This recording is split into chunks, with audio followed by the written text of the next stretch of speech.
think you should do that whole damn too. Live, baby. I'm on the phone. Niggas probably sleep. Who up?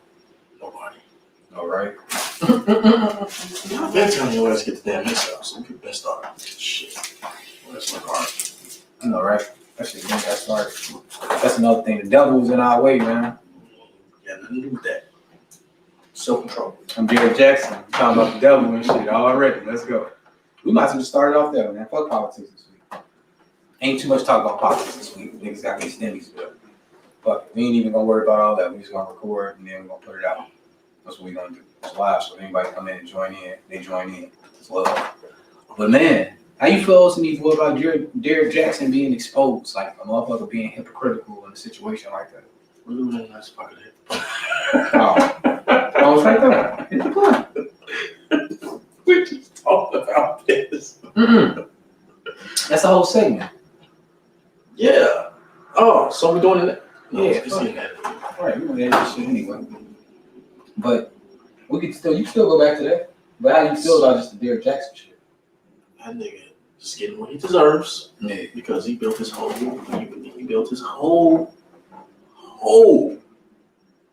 persona, making money, throw books off. I feel bashing niggas. That's what it was. Like real talk. Like, why you got to make yourself? I mean, if you the Steve Harvey, the Steve Harvey-ish guru, you know we don't fuck with Steve Harvey anyway. You know what I'm saying? Got women out here talking about some 90-day rule. Right. Ain't waiting no 90 days for no motherfucker. Well, certain women, you should have to. I understand that's that. not I'm your saying me personally. Exactly. You know what I'm saying? And there's a lot of niggas I feel like me. You know what I'm saying? So I'm not, look, but Derek Jackson is one of those types, you know what I'm saying, that simp so fucking hard that the women believe that he actually lives this way. Right. So it's only fitting that he showed what niggas, he acted like niggas normally act. Right. And now he's paying the consequences for it. That's his fault. Yeah, It's everything coming to him. He shouldn't be doing that goofy ass shit. If you're a real nigga, I mean, if you're gonna be a nigga, be a nigga. You know what I'm saying? That's do you. I think dude got caught up in some shit, and I think mostly what everybody forget about shit when you're in a relationship is about you and your partner, and people gonna get caught up in shit. Like it happens. And I think that's what he lost sight of when he was going through all the shit that he was going through. He lost sight of the fact that shit, niggas is human and people gonna make mistakes just like you would, bro. So throwing stones in a glass house, that's why it never works out. I don't think he lost sight. I think he knew full sight of what the fuck was going on. Yeah. He saw the money coming in off what he was building. You got me the wrong way. Let me correct it. Okay. I didn't say nothing about him. I said people. I said we get into things and we, as people, we start throwing stones in glass houses like we don't have shit that fucks around and goes with us. And ultimately, that's what dude was doing. So let's go back to the point that he was doing this shit before he started cheating that we know of, right? Yeah, I believe so. You know what I'm saying? He was male bashing before we found out about cheating. Oh yeah. So to our knowledge, he was male bashing before he was cheating. Mm-hmm. Just say from what we know. So since he was male bashing before he was cheating, he wasn't dealing with the dilemma with the niggas that he was talking about was dealing with. The niggas that was cheating, they was in a situation where they felt like they had to cheat. Mm-hmm. Right. He wasn't in that situation, so he couldn't speak on it until now he got in that situation. You see what I'm saying? So what's the situation there? He was speaking on some shit. I'm not justifying shit. How do he justify this? He can't justify it. There's no way to justify it. He was hypocritical from the shit that he did, from coming at motherfuckers, talking about challenges about being faithful when he struggled with being faithful. You can't talk about the next nigga struggle with being faithful when you're not faithful. You can't talk about the next nigga struggle with money when you ain't got no money. You can't talk about the next nigga thing about taking care of their kids when you're not taking care of your kids. We should be focused on our shit. And so when you out here profiting, like you said, all focusing on and basically building off women's sympathy, getting sympathy off women and building on that shit. Like, oh, this niggas ain't shit. Like, we know that. And it's females out there. They ain't popular as Derek Jackson and them. That's clowning females and getting the love from niggas like that on the back end. The same thing he doing on the other end. They be on World Star and all type of shit. You know what I'm saying? So with that being the case, there's always a space for a clown. You know what I'm saying? They always gonna have a job. Clown. Right. And that's what that is. Like ultimately, like when I seen it is he a pastor in the making. I'm saying, so you didn't believe the apology? You didn't believe what he was saying? All that shit was PR. All that shit was PR. He had his wife hand and everything? All that shit was PR, but it was bad PR. It wasn't good PR. It was bad PR. He got to save his brand. Mm-mm. He got to save his. I mean, like now he's going to come from a point of redemption. You know, I think until some of the people that's gonna rock with him still, he gonna have that 50% off too. Right. That shit was funny. The fuck out of here. The fuck out of here. It's still about the money. I mean, it's still about the man was talking in third person, and then he said, you know, at the end of the whole political, he went through the whole little property. He said, "Man, y'all get 50% off my book if you dropping the code." Who the fuck's your book? Hey man, like I said, fuck your book. Just like you said, fuck us. He baby John Gray. John Gray like the perfect inspiration for him. You know what I'm saying? Fuck you too, baby John Gray. Right. It's like you said, fuck but us. I think one thing I don't like is all the flack that the wife been getting, bro. Like I ain't cool with that. Like people that's clowning the wife. It's cool to make memes and make fun of certain shit. You gotta explain. All right, so like when people come in there like talking down to her and talking negative to her, I don't like that shit about her. Like, oh, she's stupid and all this different shit. That's her business and that's how she do. You don't know her life and all that. But also to a certain point, people was trying to talk about like, oh, she a downgrade from the chicks that he was messing with on the side. And really, it depends on how you value that. Do you value the chicks that be all on the Instagram posing half naked, looking super sexy all the time? Do you value that more than the girl that's like more wifey material? No, because if that's the case, then she wouldn't have been my wife. So let me ask you.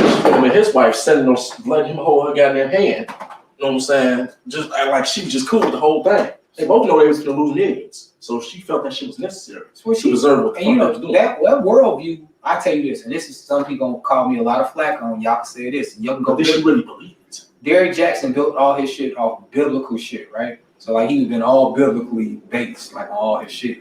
In the Bible, a woman can't divorce the husband for cheating, but the man can divorce the wife for cheating. Now, don't bring Apostle Paul into this, y'all. I'm talking about what Jesus said when you look at the Bible. I read the Bible. Y'all know I'm a heretic. I'm a known atheist. People know this shit about me, so it ain't no clues. I'm into the Bible. I grew up in the church. I take biblical studies. I take biblical studies seriously. So in his worldview, dude feel like his wife got to take him back, and that's the proper thing to do. He says it in his actions. That's why he did what he did, and felt like it was okay because it's up to his wife to take him back. Now, do I agree with the shit? Nah, but that's their relationship, and I think people are reaching too much in it. I think the biggest thing about this shit is dude being hypocritical. Mm-hmm. That's the biggest thing. Yeah. But I think the clowning of her, calling her like homely and talking about her image, that shit bogus because like, man, that what he do thought it was wifey material. True. But as we were discussing earlier, right, with all the love that you going, of course, take with social media, you got to be willing to take the hate because it comes with the territory. You chose to get in front of that goddamn camera and do that public service. Do that damn public statement. She did. So, there's gonna be some people that support. There's gonna be a lot of people that's hating because she chose to be on screen with this motherfucker. You know what I'm saying? She's back with him. With the hate that he gets, you get too. Right. You know what I'm saying? Because that's part of being married. Y'all in that shit together. Right. That's you chose to put yourself in that situation. I'm sure a lot of women be like, girl, me personally, I would never sit up there with him. But that's probably true. But there's a lot of women that probably would have because they see the situation, what was going on. Like, hey, I don't want to say it like this, but who is she without him? Exactly. You know what I'm saying? We don't know. We don't know. But that could be motherfucker. We don't know, but we also don't know if she would be on without him either. Right. You know what I'm saying? I'm not using that just to try to get behind the reasoning that she would stay. One of the reasons why she would stay, besides the quote unquote love. Okay. You know how I feel. Women don't love you. They love the feeling they have when they're with you. Okay. And when that changes, that's gonna get you in trouble. Kid. They change. I know it's gonna get me in trouble. That's how I feel. Hey, what up? You got an issue? Comment. You gotta say what you gotta say. Speak the truth. Like, subscribe. You already know what it is. Right. Speak the truth. But that's how I feel. You know what I'm saying? When you're providing an environment for women that they love and giving them feelings that they love, then they all good. You know what I'm saying? But then the moment that shit changes, for whatever reason. It could be not even your fault. Just the situation changed where the feeling that they had when they was with you, they don't have that no more. To me, they always looking for the next. Right. But I'm not saying that's for everybody, but that's what I've seen through life. So everybody experience different. That's what I feel. So with that being said, we don't know her motivations for sitting up there with this man. Right. It doesn't matter though. Like at the ultimate, that's her husband. So if she want to support exactly. Her husband, so you get the hate and all the bullshit that comes with it because you chose to sit up there with her. Why? You're her youngest wife. Why? I understand what you're saying. Why? It shouldn't happen like that, but that's what happens, bro. When you put yourself out there, you gotta take the good with the bad. No. You chose to go on social media. You saying and come out and you chose to go on social media. It's already risk factor in that alone. Yeah, so everybody not gonna be nice on social media, you know that. I think when we looking at this, bro, like he should have let her dress up if she was gonna get on the video at all. I wouldn't have had her on the video. Don't try to coax her to my wife, she has something to say. Tell her what you got to say. She probably even have shit to say. Fuck. How you know that, man? She could have something to say. The fuck out of here. The fuck out of here. She released her own damn video. Right. She wouldn't just sitting up here with this motherfucker with his hot thing. She did release her own video afterwards. You can see it with her army fatigue shirt on? Afterwards. Right. She supposed to came out, got out front. That's what I'm saying. No, you know what? I disagree with you on her coming out front. Right. I think the first thing that should have happened is he should have came out by himself, bro. He shouldn't have had to put her in this. That shit was so damn garbage. Everybody can see through that bullshit. That's why ain't nobody buying his damn books. Right. Unless he give it off for 25%. Right. But 25%. I think 75% off. That's what we gonna do next week. I think, bro. Ultimately, like when we looking at this shit, man, this dude cashed out for a long time, coming up off motherfuckers. Mm-hmm. You know what I'm saying? And doing his thing. But it all came out. And so the universe, or God, or however y'all look at it, had a reason for having this shit, you know what I'm saying, break the fuck down like it did. And it did. So, I don't know, man. Like I just said, like the knock to the wife is, to me, is unnecessary and like clowning her. It is. That's the meme culture. That's what we in. But you can't, I mean, it comes down to the point of we're in this together or I'm in this for myself. Okay. She chose us the we in this together type thing. She's a great wife. Yeah. She sat next to me. Doesn't say you have to sit down and take the shit and take the shit just how you. Y'all made her put on the army fatigues and she came out in the battlefield for Jesus. Like we don't got some more things. Because these Sky Daddy issues on this shit is heavy, bro. I gotta talk about some of this shit. Why is it that when Christians do something wrong and they blame the devil, why the fuck it just can't be your fault? Like, why you just can't? The devil made them do it. It is. I don't get it. The devil was behind what they did. But who got more power, the God or the devil? I don't know. I don't know either. I was thinking like the God should have more power. But ultimately, if we talking about the devil intervening, hold on. If the devil intervened and the God intervened, then that's disrupting your free will. That's who got the most power. Yes, you right, nigga. The God and the devil. That's what I feel. I'm just saying. I always felt that was inside of you too. So like, the more you act more accordingly and being good and what we consider good is a consensus of good, because it's no objective good, but what we have a consensus of good. When you move more accordingly in those lines, that's the godly principles in you, and the God taking over. When you moving more to lower standards and doing the shit that we call a little bit more, out there, a little bit more wild or sinning, that's the lower level. So it's just like this dude used that as a cop out to say why he was acting up. Because lots of people besides you believe that the devil does influence you to do things that you shouldn't do. But they don't want to take the personal accountability, bro. But that's what already. It's a cop out, man. It's a cop out. And I think to me, that was the biggest thing. And so like her behind her, she's like, man, I wanna stand by my man because this is the God thing to do and all that. I say, shorty, like, you gotta think about up here. She wants thank you, bro. She wanna stand by her man. Right. So she wanna stand by her man. She gonna take everything that's coming to her goddamn man. You still on that? She wanna stand by her man. Man, fuck them, man. She wanna stand. Ain't nothing wrong with you standing by your man. Look at his hand. Look at him. And you know what I noticed? Ain't nothing wrong with you standing by your man. You know what I noticed? He was hiding his hairline. Take that shit. He was hiding his hairline in a lot of these videos, bro. He kept putting the hat on and shit. Cause like nothing to do with anything. No, I'm just saying though. It shows you more like everybody's talking about. No, this deeper. And you can challenge me this. Everybody's talking about more how narcissistic he is, right? If he was conscious enough to put a hat on his head because he felt like his hairline was off, but he didn't tell her to put better clothes on. Or put some makeup on. Right, but look at him.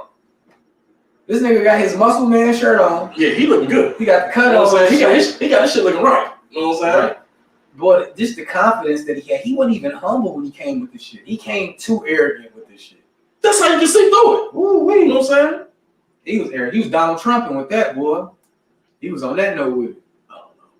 But you made a good point. If he was gonna get on the motherfucking camera and make sure he was looking straight, he should have made sure she was looking straight too. He got to take that by himself. You know who one person that got caught up cheating and kind of played it off right?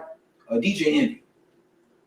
Okay. DJ Envy got caught up, and that shit came out with Erica Medina. I think everybody know about that. DJ Envy wasn't bad. Okay. What was he bashing? Was he bashing motherfuckers that cheated on people? No. I didn't say that. I said a nigga that made it back from cheating. I can name DJ Envy. I can name Kevin Hart. We can name Jada Pinkett Smith. That's the same thing. Dude was in the entanglement. Mm-hmm. That's what he was in. Yeah, when you get money like that, you probably I guess a lot of women that was listening to us right now don't like the fact that I compared Derrick Jackson to Jada Pinkett Smith. But that's what it was. It's grown folks in their business, and they decided to break off whatever thing that they had going between themselves, and some shit got out of hand, and they decided to stay there. So we knock them. It's the same memes of it. Yes. The memes that we have for Will Smith, they got the same memes for Dude's wife. You know what I'm saying? It is what it is. But like, why are we poking fun at people's pain? Why do we need to be entertained off people's pain? Clowning Derrick Jackson because he came out as a fucking clown, that's one thing. That's funny as fuck. Okay. That's funny as fuck. But what I'm saying, when we speaking on, when I was talking about what I said, I was taking away from it, was them clowning the wife. And you saying she got to take everything that come with it. And yes, I am. She the victim.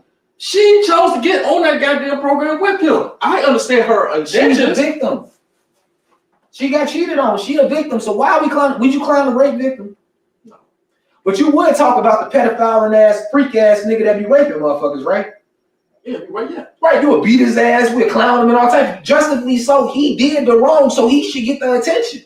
Yes. But the victim shouldn't get the attention. And Shorty is the victim in this situation. The victim shouldn't have got on video. No, she still shouldn't have got on social media saying nothing. I think it's different. And I'm gonna draw a line on this one because when you marry, y'all want. Even at your lowest point, if Derrick Jackson went out and killed somebody, she gonna still stand by him. If Derrick Jackson went out and robbed, if Derrick Jackson went out and robbed a whole bunch of people out of their money, she gonna still stick by him. That's what we talking about, bro. So that's a marriage thing, and that's what they own. That's their marriage and that's their bond. And we can't speak on that. Listen, hold on. When you go to court, can your wife testify against you? No. Exactly. Nigga, we talking about deeper shit. So she gotta stand by him. So since she gotta stand by him, she's still a victim unless she leaves. She still stand by him, but still not get on the social media. She can stand by him, bro. Nobody saying that she was supposed to leave him. Listen, I'm stand by him. You can have your opinion on that. We just disagree that I feel like people just ultimately clowning her and not clowning him are bogus. She's the victim in this. No, she shouldn't be getting clowned at all. Right, she shouldn't be getting clowned at all. But like you say, it comes with it. It comes with it. So we agree. That's what we're gonna stop that. So we agree on that, and that's good. But man, I can't wait till they put the Beyonce music on this shit when they had that dude talking. And he was like, I ain't come to play with you. Oh no, sorry y'all, I ain't get the picture with the fatigues, man. I should have got the picture with the fatigues for y'all, man. That's what it'll be. She's not coming to play. Man, bro. But like, I ain't gonna lie. Did you smile when this shit came out? I ain't gonna lie, I was laughing. I was on the note. I said, hell no. I don't want to laugh at their pain, but this nigga. They said that the ultimate battle is gonna be Kevin Samuels versus Derrick Jackson. That shit's funny. That shit's dead. Nah, it still happen. Let it happen. That shit funny as fuck. Oh, bro, he ain't got no credibility no more. Not as if he ever had any with me. Right. But he got after this shit happened. Who the fuck on? You can't blame. There's nothing he can say. You can't blame Derrick Jackson. He got Sky Daddy issues. He gave his life to Christ and everything went wrong. He was trying to do the right thing. He gave his life to Christ. No. You ain't listen to the story. He said he gave his life to Christ and then everything fell apart, and that's why he started fucking the bitches and all this shit. So he tried to do the right thing, bro. I'm playing, y'all. I'm bullshit. Just please take it with me. He tried to do the right thing, yo. But you know, he gave his life to Christ and it just to work out. Like that's that deflecting, bro. That's deflecting, bro. You're not being accountable to say, yo, this is where I was at the time. Like shit, me and homegirl was out of it, and I decided to do this. Maybe you should have said that he already had done that. The things that he was accusing. Yeah, for Sean. Yeah, he had already done that. Yeah, and mentioned that in the previous book. I agree with you.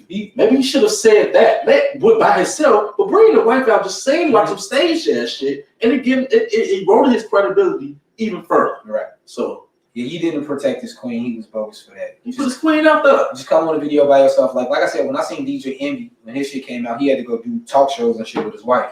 But when you seen his wife on the talk show, she had the hottest dress on, her hair was hitting. She was on point, like bow, bow, bow. And he looked kind of like, my queen, you are everything. Because he was in that mode. And I say, when you make it up, you have to go through that. You don't have no choice in that. When you did somebody wrong, on the way back to forgiveness, depending on what you can stand, you have to go through a period that you at their mercy. That's a big period. That's a great fucking point, bro. You is. Depending on what the fuck you stand. But that's you. You can stand. But if you love that person that much, you're going to go through more. So who are some people to be on the outside of it to judge you when they don't know what the fuck y'all got going on? That's what I'm talking about. So clown Derrick Jackson all the fuck we want. But that woman sticking by that man, and who knows what heights they hit later on in life. Yeah. And if she the reason why, we can't clown her. If he have a redemption story out the motherfucker where he become a pastor, like Derrick Jackson is gonna become a pastor, he gonna have a congregation, he gonna be on this thing. I'm just letting y'all know this is gonna happen. I see it. I had a premonition. It came to me. But when that shit happened, 2 days ago, I'm just saying it because that's just his whole attitude. It's like a pastor. They talk down on people, but they still got faults too. But they still build a whole reputation about being highly moral. You know what I'm saying? And what the pastors get away with this all the time. 2 days religious. And this is not no knock for pastors because I grew up with great pastors. I can name Reverend Guest, Reverend Guestleberry, Reverend Williams. I will do because people hear me as a heretic and they think I be knocking Christianity and shit. And I don't. But I give it up to the people that brought me up. And I got Reverend McKinley, Reverend Harley. I can go deep. But some people use that as a crutch. The reason why they can say they did wrong and still get away with it. And that's what he did right now. Repent. He did the same thing too. He deflected it, put it on the situation and the sin, and God didn't have him going in the right way. He was submitting everything in alignment to God. And I was like, nigga, you was horny, nigga. Call it what it is. See, Mr. Jackson, you got to understand that people don't think like this. He didn't want to be. Hold on. Listen, you get to that point. We're in the age of enlightenment. People don't think the way religion is not going to blind as many people as you think it will. But okay. But even deeper to the point, we talking about. He always talking about men and women issues, right? Mm-hmm. When a man wants some sex, a man will pay for the shit with no problem.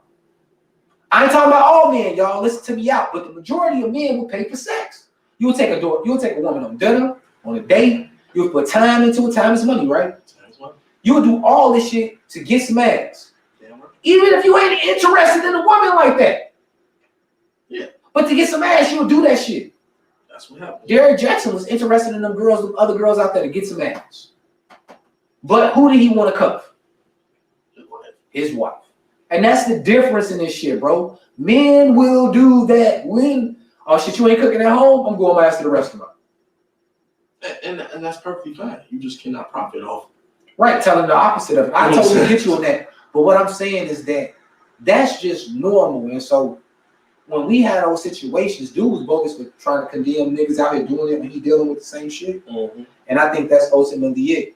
But yeah, man, he should have protected his queen, man. Mm-hmm. All right, you go out there by yourself. Go out there by yourself. You don't put her out there. Protect your queen. You know what I'm saying? You don't even give her you don't even give anybody the opportunity to even say anything about her. Unless you want to put her damn self out there. But you don't give them the opportunity to say anything about your queen. Facts. Now, let me get this out before I miss it. Why the hell are we giving side hoes sympathy? Mm-hmm. Everybody when the story broke was really giving sympathy to the side chick. Oh.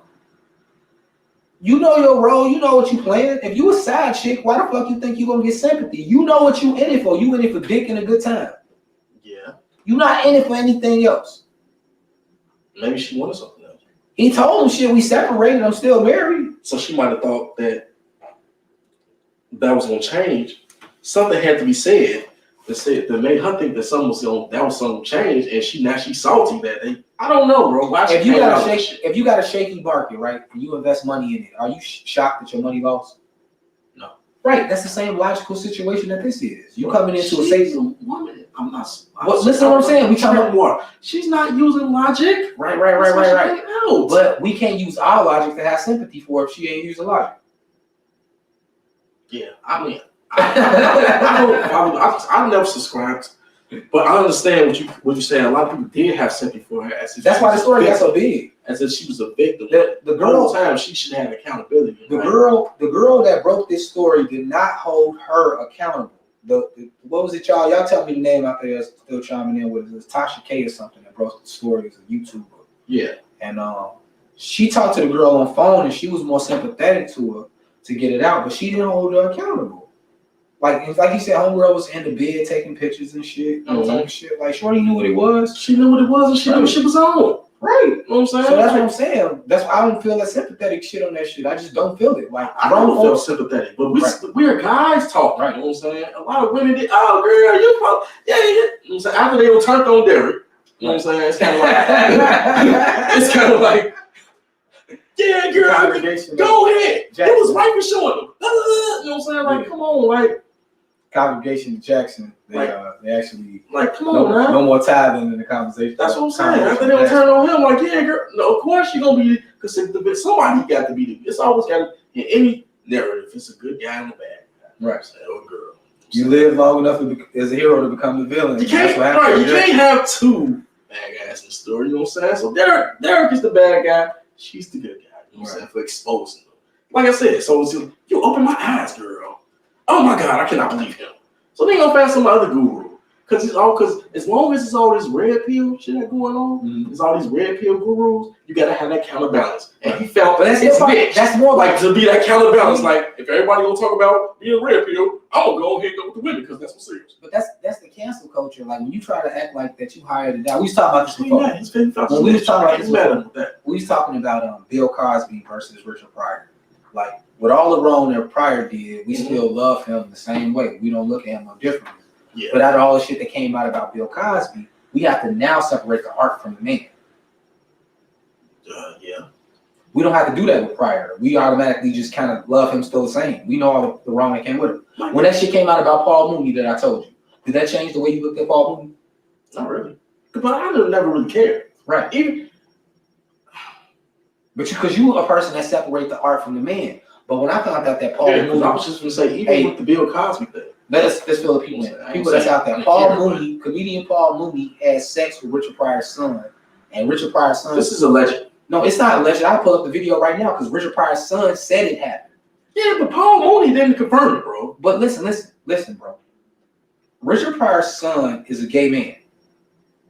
The rumor and the speculation always been about Paul Mooney is he is a gay man. And Richard Pryor has, in a public venue, called Paul Mooney auntie whatever. Called him a woman, insinuating that he is gay. And he just don't come out about it because he's bisexual.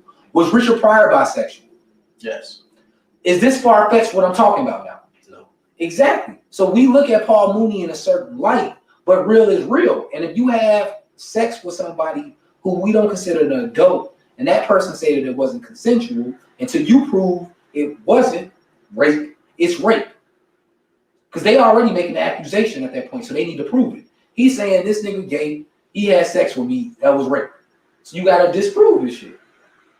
Yeah, but that's kind of hard to disprove when you're trying to be like he's not out as gay. Exactly. But people know what it is about Paul Mooney, bro. So that's why I say, like, when you look at this, Derrick Jackson wasn't living his truth. And that shit came back to bite him in his ass. And so when we look at Paul Mooney now, after all that shit came out, we ain't seen no more Paul Mooney. Now he all super sick. He sick now. He the same, bro. They said he damn near was dead. It's a PR move, bro.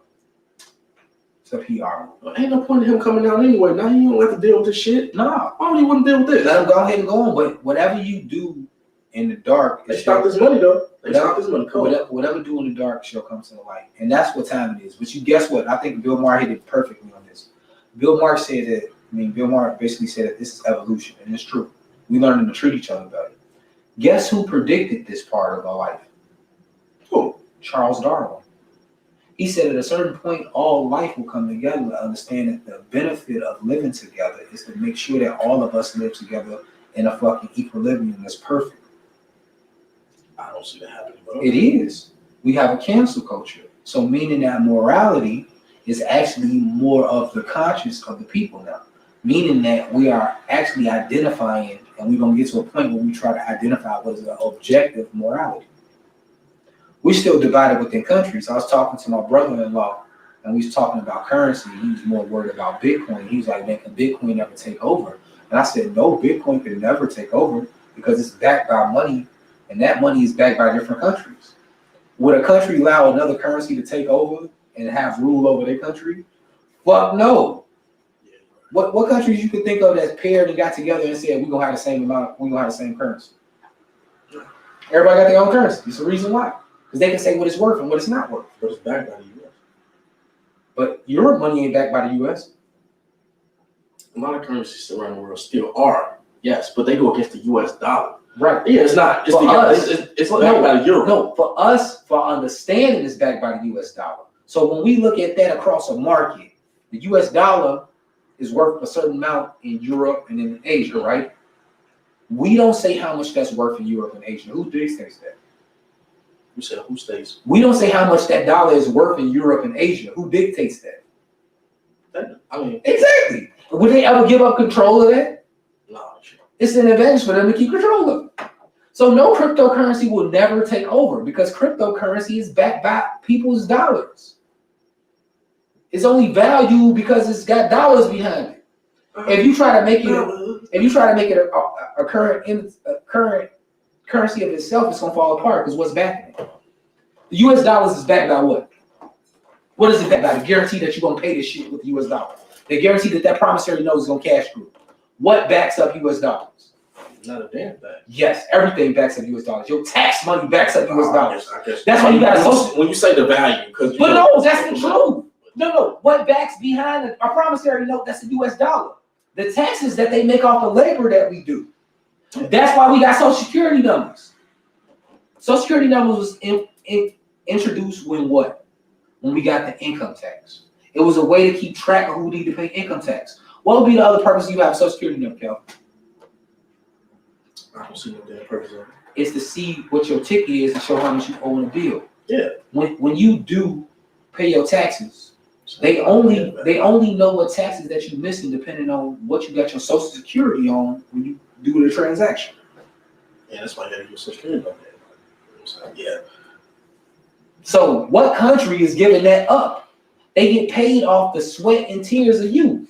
Why would they give that up to an entity that's not within their country? That'd be giving up the rule of their people to somebody else. In the U.S., that's what's about to happen next. Since we got all this extra stimulus money, what's coming next? Higher taxes. And what else? Your boy. And what else? What else is coming? Inflation. But how is inflation regulated? Is that something that we set? No. What is that set by? It's supposed to be the market. No, it's the other markets and what they want to pay for a U.S. dollar. We talked about it before. When you take a dollar and try to get a euro, the Europeans say that dollar is only worth this many euros. Yes. They decide that. You don't. So why would they give up power of that? If you have a cryptocurrency, that cryptocurrency decides what the value is. You don't. Cryptocurrency only has value because it's backed up by what? When you want to get rid of some Bitcoin, what are you going to do to get rid of it? I won't sell it. To who? To somebody else that want some cryptocurrency. For what? The value that it. What you selling it for? What the hell you mean what I'm selling? What are you selling crypto for? What are you going to get in exchange for crypto? US dollars. Or whatever dollars that's because of you in another country. It's still US dollars, is not crypto. So crypto don't have no value. The value really is in American dollars, which what backs the crypto. Yeah. So if you take away the crypto, the dollar still is what it is. So no one is never going to give up their power in their country about money. That's just for us. The people that deal in crypto is the ones that determine how valuable it is. I got a car worth 10K, right? Cash. Crypto says it's worth a certain amount, right? I might exchange you my car for your crypto because I know it's worth a certain amount in cash. Mm-hmm. Cash still matters. The crypto don't fucking matter. What matters ultimately? What that crypto is worth in? I mean, that's a lot. But no, listen what I'm saying. But that crypto is worth in cash. What that car is worth in cash. We just using crypto as an exchange. Yeah. That's what I'm saying. So I see people, they get caught up in that, bro. Like I said, I was talking to him about the shit. Like, bro, the dollar still rule everything. If we was living in Europe, the euro will rule that shit because you living in that market. That's what's concerned with. Unless you buying, you could. If, that's something we probably need to look up, man. How to flip markets and money. We take our dollars to some foreign ass country and get more for our buck, and then buy supplies and goods there, and be able to exchange it back here for a cheaper price. Then we coming up paying for it, and then we can sell it here for the fair market value. Free game, Alibaba. Free game, Alibaba, free game. And I see, shout out to the people that's on my friend list that do it. I see the girls throwing the outfits up there. They got the pictures of their outfits and the shit. The fellas, we ain't know that, bro. They got we coming, y'all. Shit, know what I'm saying? Like, yeah, girl. Listen, we coming. We gonna get us some beard products in this motherfucker. We coming, yo. Beard products. We getting them from Alibaba. Made in China. That's why the African shop they got that shit. Real talk. But moving on, man. What you want to go to sports? Man, you want to NBA real quick? Because we kind of burned Derrick Jackson ass up, man. I don't think that about the go there. What else is we gonna burn him up about, man? Fuck him. He was doing this thing. Excuse me, y'all. We don't be getting drunk. So NBA, man, trade deadline, man. What you got, man? What's the biggest trade that you like, bro? Thanks, Rodnisha, for the like. Appreciate you, sis. Damn, you still up? No. That's what's up, man. Shit. What you got? What you got on the trades, bro? The fuck I got on the trade? I mean, I guess the biggest trade is for us is the Gucci Man trade, right? Man, bro, I need who's getting Gucci. Let's go in on it. Then I wasn't even ready to go in on that. Who's gonna get Gucci Man around this bitch? You know what I'm saying? I guess they're contending in the East. I wouldn't say all that. Why? I ain't saying all that. Oh, wait a minute. I ain't saying the Bulls are contending in the East. Wait a minute. I ain't saying all that. Wait a minute. They can't get to the playoffs?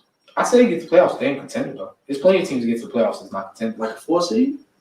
They can get 5. I wouldn't say high as focus. Look, Brooklyn. Yeah, Gucci Man. Listen what I'm saying. Brooklyn, Philly, Milwaukee, and everybody else. The Bulls are not that good yet. The Bulls are not better than Boston yet. I think they got about around the same records. They're not better than Boston. I know that, but they might be better than they're probably better than them. The closest thing that we both would agree on is that they're about even. Boston better. Boston's a tad bit better. Yeah. I mean, with the acquisitions, I would say that the Bulls are better. But Boston has more talent. But as a team, the Bulls are better. The coaching in Boston is overrated. The coaching in the Bulls is actually overachieving right now. Because I didn't expect this out of that weak ass nigga Billy Donovan. You didn't expect what? For them to lose the motherfucking Philly without Joel Embiid and Ben Simmons? I expected the Bulls to be at the bottom of the East. They just lost to Cleveland with nobody. I expected the Bulls to be at the bottom of the East. Losses this week. Denver just lost to Toronto. Losses this week, I'm not concerned about because it was a trade deadline. How many niggas is uneasy this week when they playing basketball?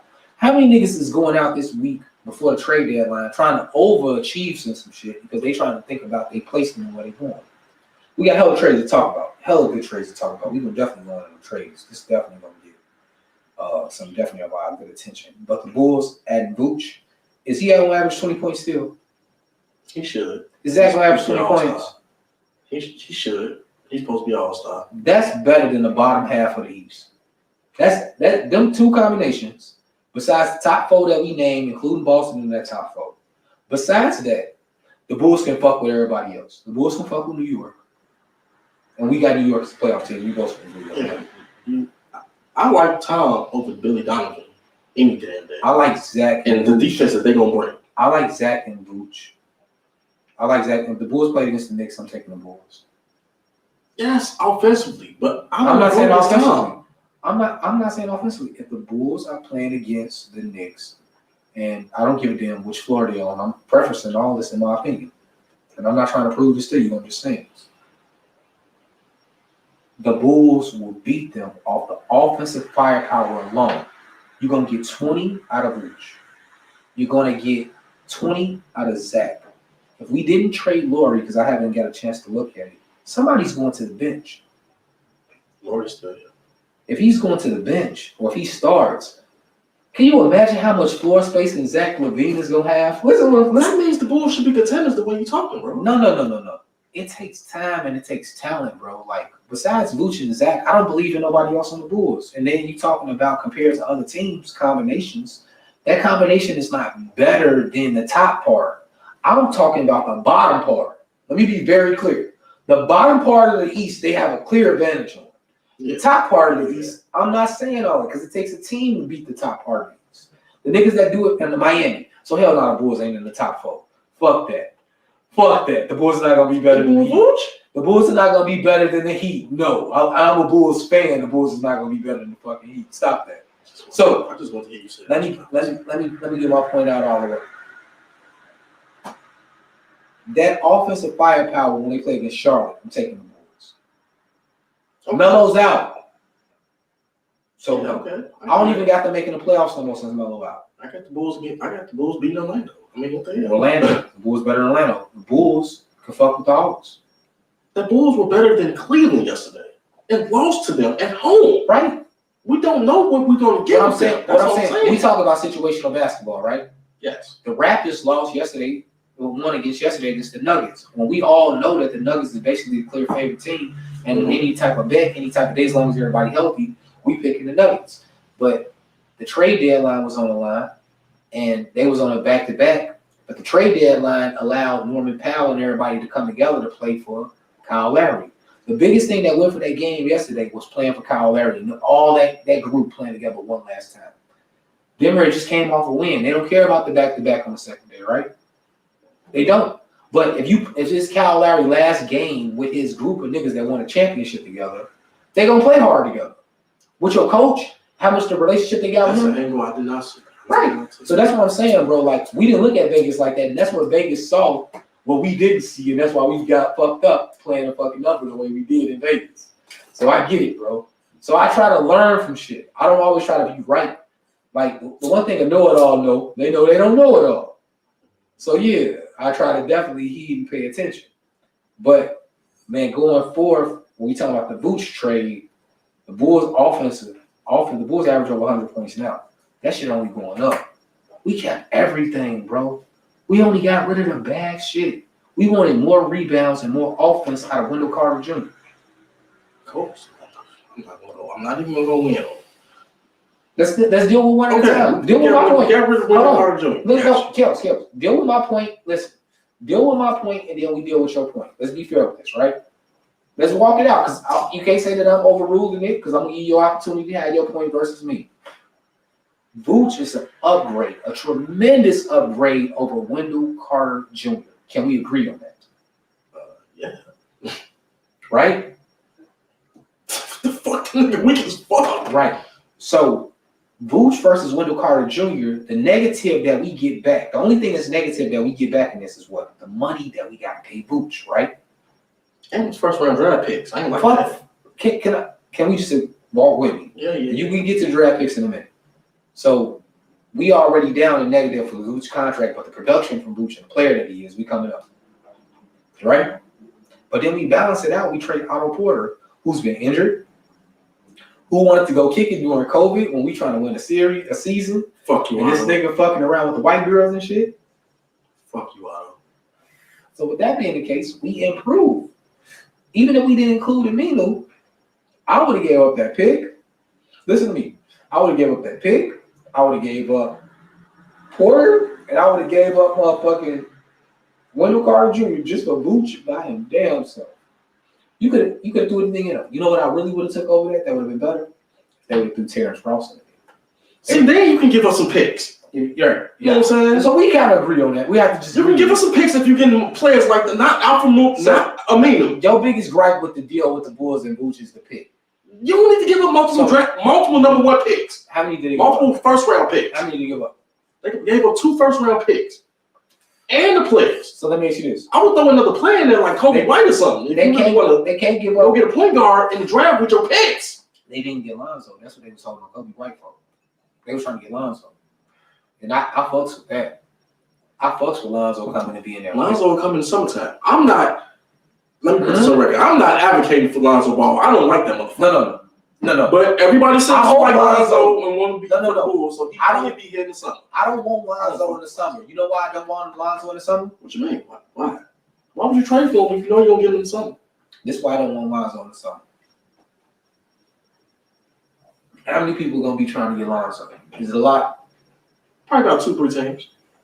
So if you figuring that, you think the 2 or 3 teams gonna pay a lot for him? Would you pay a lot for him? No, I would not. So Lonzo, hold on. This is the situation with Lonzo though. It's different. Lonzo is a restricted free agent. Yeah, so the Wolves can match his contract. So that's different than being a nigga that have to keep jumping higher and higher and higher. Okay. You get the match.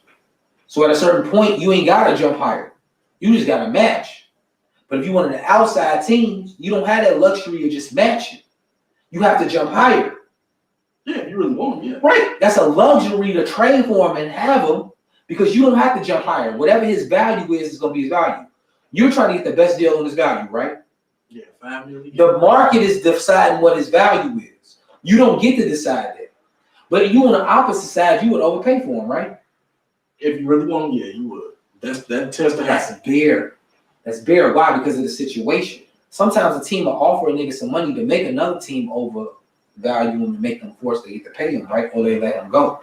But when they do that, sometimes they get burned because they'll overvalue a nigga that they got to pay him that money. And the home team is like, well, shit, that's too much for our hand. But listen. Fuck. So much. Right. So this shit went on too. But the home team, they right. The home team, the team that that overpaid for him, they stuck with him even though they didn't value him that high. Especially if they get into a game of trying to overbid for him just to make another team pay for him.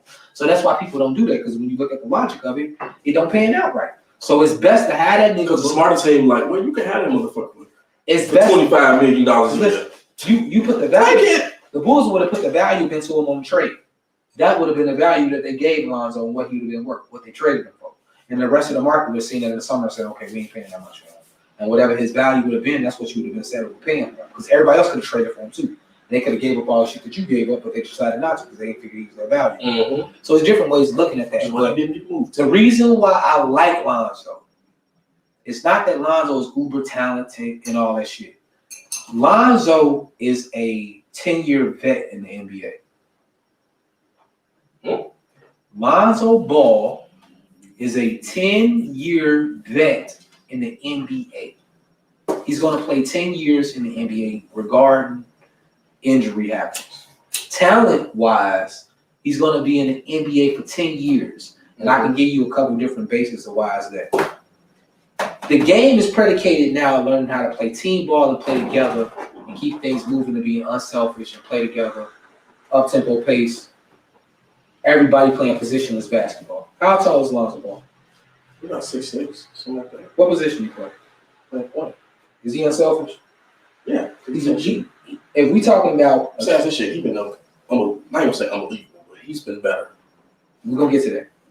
But as far as running a team, he's what you need. He's what you need when you talk about running a team. If you need a point guard to run a team in this day game, he fixed the shot. Besides his shot, he's what you need. What's his brother for him? His brother a little bit more aggressive. He's more of a star. But what I'm saying is that they both fit the same mold. And here's how they do. They both tall at the point guard. Long as fuck on the defensive end, they get hella steals. Yeah. They both facilitate the ball at a high peak. At a super uber high peak. Both of them do. Lonzo's just not as aggressively scoring the ball as LaMelo is. Lonzo, when he hooked up with Zion, what happened? What we expected to happen. Yeah, he played good. You know, the lobs, the fast break, because he's a smart nigga on the court. I don't want to see him come here to the Bulls and be Austin Rivers. You know what I'm saying? He won't be. Listen, and I think that's where you got it different at. Austin Rivers is not a true point guard. Austin Rivers is a scorer. Austin Rivers is a Bobby Jackson, Lou Williams-ass type nigga. Right. Lonzo Ball is a floor general quintessential point guard that has athletic ability and shooting ability now and rebounding ability. Mm-hmm. He fits the mold. He's Penny Hardaway. He ain't as good as Penny Hardaway, so let me preface that. But as far as ability, size, and all that package, that's what he is. He's your tall point guard, what everybody dreams of. He's a step better than what we can get. Ben Simmons' defense ultimately elevates him over Lonzo Ball and make him so much better. So I'm not saying that Ben Simmons and Lonzo is a comparison. But if you take away Ben Simmons' defense and Lonzo Ball and what you got left over, the same play. Right, it's the same shit. And that's what you need now. You need positionless type players that you play that can run the flow. And if he had Zach, and if he had fucking Vooch, and if he had Aminu and Williams and all these other niggas that can get out and run with him, he ain't caring about squad. He had Lonzo. Yeah, Zion. Right? He had Zion. Who got the number one offense in the league? Who had the number one offense in the league right now? But he ain't been playing, bro. But no, he built up there. He only been playing not playing like the last 5 or 6. I say and there's still been more motherfuckers to right. But what I'm saying is that when he played in that system, he shined. He scored a lot of points, I should say. Right, he shined with assists and with points. His assists been up this year too, even from his rookie year. And he rebound, bro. Like I can't knock him. I look at production and I say I wish Lonzo was more aggressive. That's all I can really say at the end of the day. I wish Lonzo was more aggressive. I wish he knew that he could be a dog with his ability from what he's standing at, like his brother do. His brother got it, but his brother is in a different situation. Lonzo, every place he's been at, he's been concerned about winning. When he was in the Lakers, did they have to win, or could he just ball out? He could ball out. They ain't have to win. When they drafted him, they wanted to draft him to. That's year one. That's year one. What year did he get traded? Year two. The year when he had to worry about winning. That's what I'm talking about. LeBron got there. He had to worry about winning. He couldn't ball out that year. That year was about winning. If he was able to, LeBron didn't even win. No. I hear what you're saying. LaMelo played free because they don't give a fuck if they win or not in Charlotte this year. So if he get turnovers or what the fuck ever, it don't matter. When Lonzo was in LA that first year, it didn't matter. He was getting triple. He got a triple double. He was playing hella minutes and all that shit, right? One triple double. I didn't say I didn't insinuate y'all multiple triple doubles. He had one triple double. He had hella good games, right? He had some good games. But the second year he couldn't because more pressure was on the line because LeBron was there. So if he fucked up, he couldn't stay in the game. He got subbed out. Lonzo didn't get that until Graham got injured and went down. Lonzo was on the bench before Graham got injured and before he went down. When Graham got injured and went down, he was able to, bro, it's your ball. We got to live with what you do. Because we ain't got nothing else. You got the next thing option up. But we didn't have an option before you. Let me be honest about that. They had an option before them. Because Graham was nice. It was Rozier, Graham, Hayward, Washington, and Zeller. Lonzo S is coming off the bench at what pick was he? The second pick? Second pick. Anthony Edwards, he didn't come off the bench none that year. Actually, he was the third pick. The third pick. Anthony, Wiseman and Edwards, they ain't come off the bench that year unless they was injured. But as far as when you talking about, they were starting. Yeah. Different things because those teams are what? Teams are worried about winning. Minnesota ain't trying to be in the lottery no more. Anthony Edwards is killer, by the way. Y'all shit. He is the rookie of the year now. Melo ain't got enough games to win. Yeah, but I'm saying Anthony Edwards doing his thing. He is. He's been doing his thing, and I think now I wish I would have got the bet on him before LaMelo got injured, because that bet would have paid out plus 800 before he got injured. Wish I would have caught that for motherfucking $50, because that's guaranteed money. Because Melo ain't coming back, and Wiseman ain't catching up, and Halliburton ain't catching up. I think the what's name is making a push for the playoffs though, and I don't know why. Cool. And we can talk about more of these trades as we go through. The Kings are making a push for the playoffs. I don't know why though. Why? Yeah, they be trying to get some dukes. They got better today. I don't understand why they're trying to. I mean, just get some more draft picks and get better. Do the draft. They got Davis out of Toronto. Point guard. That's fine, but he ain't nobody else. He's good. So they locked on De'Aaron Fox. Yeah, he's working. I think in the offseason, if they can trade Bagley, they'll try to get something because of the whole conflict and all that. But I think they cool with Buddy Hield. I think they fine with him. Buddy Hield can score. Harrison Barnes, I think if they was talking about shopping him in Boston or something like that. So if they can move him to get something better, each position that they got pieces that can bring back value. The Davis boy in Toronto is a nice piece off the bench. You can be honest about that. He's a nice piece. And then Toronto came off Matt Thomas too. So I don't know. That's a guaranteed player, and they traded him for a second round pick, so that's not a question mark. The Jazz got Matt Thomas from the Raptors. Matt Thomas got a burner, bro. I heard. The Kings also picked up DeLon Wright, and they traded Corey Joseph. That's an improvement. They traded. Yeah, okay. They traded for me. I like Corey Joseph. Yeah, that's an improvement. It seemed like the moves that they made, like they gave up Belichick. This is Belichick, how you say it? Well, how do you feel like saying it? I don't know what you're talking about. But then they got Mo Harkless in exchange and Chris Silva. So Miami gave up on Silva already. I give him Silva too. Right. That's a great upgrade for Miami, and I think Mo Harkless filled in better because he had produced more than Belichick, or whatever the fuck his name is. Mm-hmm. But I think Denver shit is cold. Denver got Aaron Gordon and JaVale. Aaron Gordon. JaVale cool. I ain't no shit on JaVale. But JaVale ain't gonna play. He gonna play against bench niggas. Yeah, he should be able to use his athleticism and just run off that pick and roll and be able to rebounds. That's what I'm looking at. Really. Run off the pick and roll and be able to get a couple dunks, play some defense, get some rebounds. Yeah. Spurs picked up Marquise Chris. What the fuck? Maybe he can revive. Maybe Doc can do. I mean, I said maybe Pop can do something. I don't get that because they've been trying to revive him for years. Maybe that's a favor for the Spurs. Maybe they owe him more. Marquise, somebody owe Marquise Chris a goddamn favor because he. No, I mean they maybe take a favor for each other teams. Because I wouldn't have traded for that weekend. I'm just saying, there's some goddamn reason why people was keeping Marquise Chris in the goddamn league because I think the Warriors obviously has not panned out. The Warriors needed somebody just to play last year. No team he's been. I think the Warriors needed somebody to play last year, and so like to guarantee him and probably get the most out of him, they gave him a contract. But that's what I'm saying. He's had multiple opportunities to show that he belongs on NBA level, and he sucked for the draft, for the amount of draft pick, for the high, for the his attitude and shit fuck him up too though. Yeah, I'm saying, but just the fact that you drafted this man this high and you getting this kind of production out of him, bust.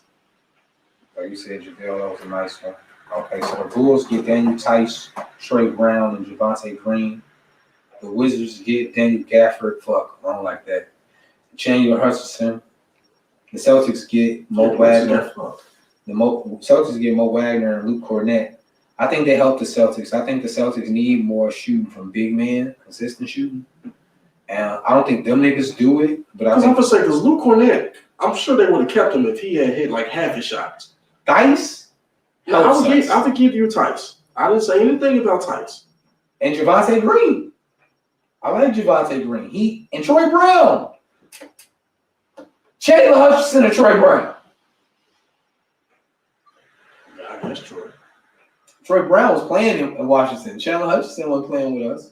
Because he sucked. Exactly. Troy Brown ain't gonna barely play with us. He gonna be on the last one niggas. But it's better than fucking Valentine. Why the fuck we ain't Trey Valentine, bro? I've been campaigning on that shit for fucking years. But yeah. Why the fuck do we still what do they see in him?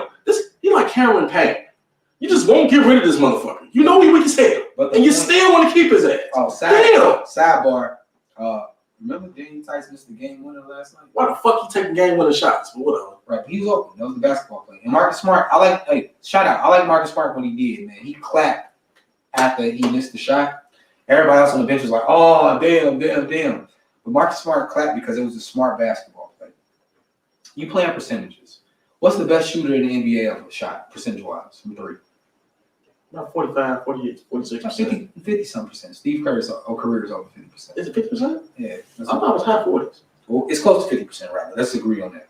Okay. Close to 50%, right? Yeah. So, how do we expect Daniel Tice as a power forward to hit that shit? We don't. If he would have hit it, we'd have been like, wow. So what I give him credit for is that the shot went in and out. He got a good look off. It just didn't hit. How was the play ran for him in the first place? It wasn't. The play was ran for somebody else. But what happens is in basketball, he was wide open.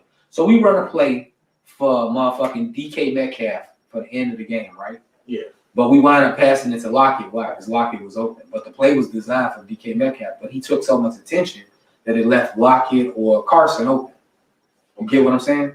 But you got Jaylen Brown on the floor, and you got Jason Tatum. But they wasn't wide open. That was the best pass. That was the best pass. You got to live with that. You have to live with that because anything else you take is a challenge shot. That was a clean look. It was a clean look. He He was clean for a reason. He shoots like 30-something% from three. That's good, bro. That's a good defensive coach, you know. I hate Right. to say it on Budenholzer. All right. But listen, this the motherfuckers gonna beat us. Listen, when Draymond had 27 in Game 7, it was all because of shit like that. Niggas kept leaving him the fuck open. He made their ass pay. That's what it's about. When niggas play basketball, watch Kobe documentary. Kobe say, man, we call out the play as we come down every time. They know what we running. It's about execution. So niggas know where the ball going. Niggas know what's gonna happen, and you live it down with what the defense gives you. Every great offensive player tell you, I don't do nothing but takes what the defense gives me. Yeah. If it's that on the isolation level, it's that on the team level. Nigga, that's basketball. It's chess. In chess, when you take pieces, do you go aggressively after pieces? No, no. You take what? You take what the piece that this goofy ass nigga left out here. Damn, you ain't leave no back move to cover your ass for putting this piece out here? Give me that motherfucker. And they can't take you, so you just move right back out the way. You take what the motherfucking niggas give you. That's what you take. That's what you take. And that's the ultimate rule. So when I look at that, bro, I see a lot of these trades, man, gonna be nice. That Denver trade with Gordon. Oh, if he can stay healthy, that'd be nice. Oh, they're gonna expect less out of him. He kind of jumps around from going down the best ability is availability. Pause. Let's be focused. I'm going down the list. They got like the top, 8 trades. So we're gonna pause before we get into Eric Gordon. 76ers pick up George Hill and some other nigga in exchange for Tony Bradley and Austin Rivers. And then the New York Knicks gets Terrence Ferguson and Vincent Poirier. So who do you think won out of that? George Hill to the Sixers, Tony Bradley to the Thunder with Austin Rivers, the Knicks getting Terrence Ferguson and Vincent Poirier or Perrier or whatever his name is. George Hill to the Sixers because he can help him now. Tony Bradley to the Thunder is really a big, it's a nice little upgrade on the big man spot for them because he was killing with Philly before they traded him. So the Thunder and the Knicks. I don't think the Knicks got no value. The Knicks did get value. They got Terrence Ferguson that can run a break and just move up and back and forth. And his contract is probably better than what they wanted to deal with Austin Rivers. Austin Rivers' contract now goes to the Thunder, right? Mm-hmm. The Sixers ultimately got what they wanted is a good point guard. Yeah. George Hill is a solid vet point guard. So I think they won this deal.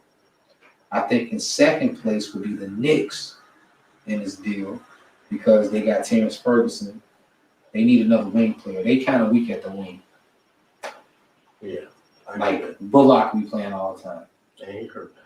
So now, you see what I'm saying? So it's like Bullock or Ferguson, they kind of like even. I kind of would take Ferguson for the athletic ability. Even though he can't shoot as good as Bullock, he can run the flow better than Bullock. I care about putting the ball in the basket. And I will take layups over dudes shooting threes all day. They're going to average the same amount of points. Ferguson is going to get it off layups and dunks and playing defense and shooting threes. And the only thing Bullock is going to do is shoot threes. Ferguson is going to play defense. He's going to run the floor and shoot threes, too. He's going to shoot good threes as good as dude. But he's also going to be able to put the ball on the floor and finish up the basket because he's athletic enough. So I get what you're saying, but I'm taking Ferguson over Bullock. Okay. It's still a decent trade. I think the Sixers came up big time. They didn't get Lowry, but it came up. This one nice. I ain't even going to stump. The Mavs get J.J. Redick. Yeah, that's decent. And Nico Melli from New Orleans. JJ. In exchange for James Johnson and Wes in Windu or whatever. In Windu. They gave up nobody to get them. Good trade. Dallas won. J.J. Redick with Luka. He going to be open. Yeah, that's what I said. They won. With Luka and Porzingis on the floor. Nah, it might be just him and Luka because Porzingis can't stay healthy. No, what I'm saying is that typically, in a perfect world, if Porzingis broke leg ass can stay healthy, then they should be nice. Right. Because you can't double nobody. Right. They kept other pieces too. Mm-hmm. Blazers, this is major. This makes me think that I want to put money on Portland getting to the Western Conference Finals because they picked up Norman Powell. If Norman Powell plays like Norman Powell. He will. Because there's nothing that's going to be in his way because Gary Trent and Rodney Hood gone. So all those minutes that went to Gary Trent and Rodney Hood and all those shots that went to them two, they're all going to Norman Powell. I was about to say part of them going to Norman Powell. Norman Powell averaging like 20 this year, bro. He on a roll. He's about to be like 6th man of the year contention, like type shit. Or maybe even starter. We'll see what we do. What they gonna do? They gonna start him or Melo? They gotta start him. I would start Melo because I put respect on his name. I'm like, but now even if say like they're not gonna even have to start either one of them because they didn't start either one of them going up to this. They started Jones and Covington. So they got all that firepower coming off the bench. They just I was talking to Tori a lot the other day. He's like, not the other day, today. He was like, Will, you got Portland, you think they're scared to go to the Western Conference Finals? I said, Tori, they just went to the Western Conference Finals in 2019. They got the same core, but they got better. And guess what? Guess who coming back? Oh, Nurkic coming back to the next game. So putting the money on them getting to the Western Conference Finals is not a bad bet. Unless they start playing some damn defense. I'm taking them in versus the Clippers. I'm taking them versus the fucking Clippers. Okay. Call me crazy all you want. But when Dame had the under advantage, when Paul George had when Paul George had the advantage, what Dame do to him? He was playing MVP. But what did Dame do to him? 60. Then he bye-bye. Oh yeah, I forget about that. So Dame get to see him again. Let's just say in the ideal world. Mm-hmm.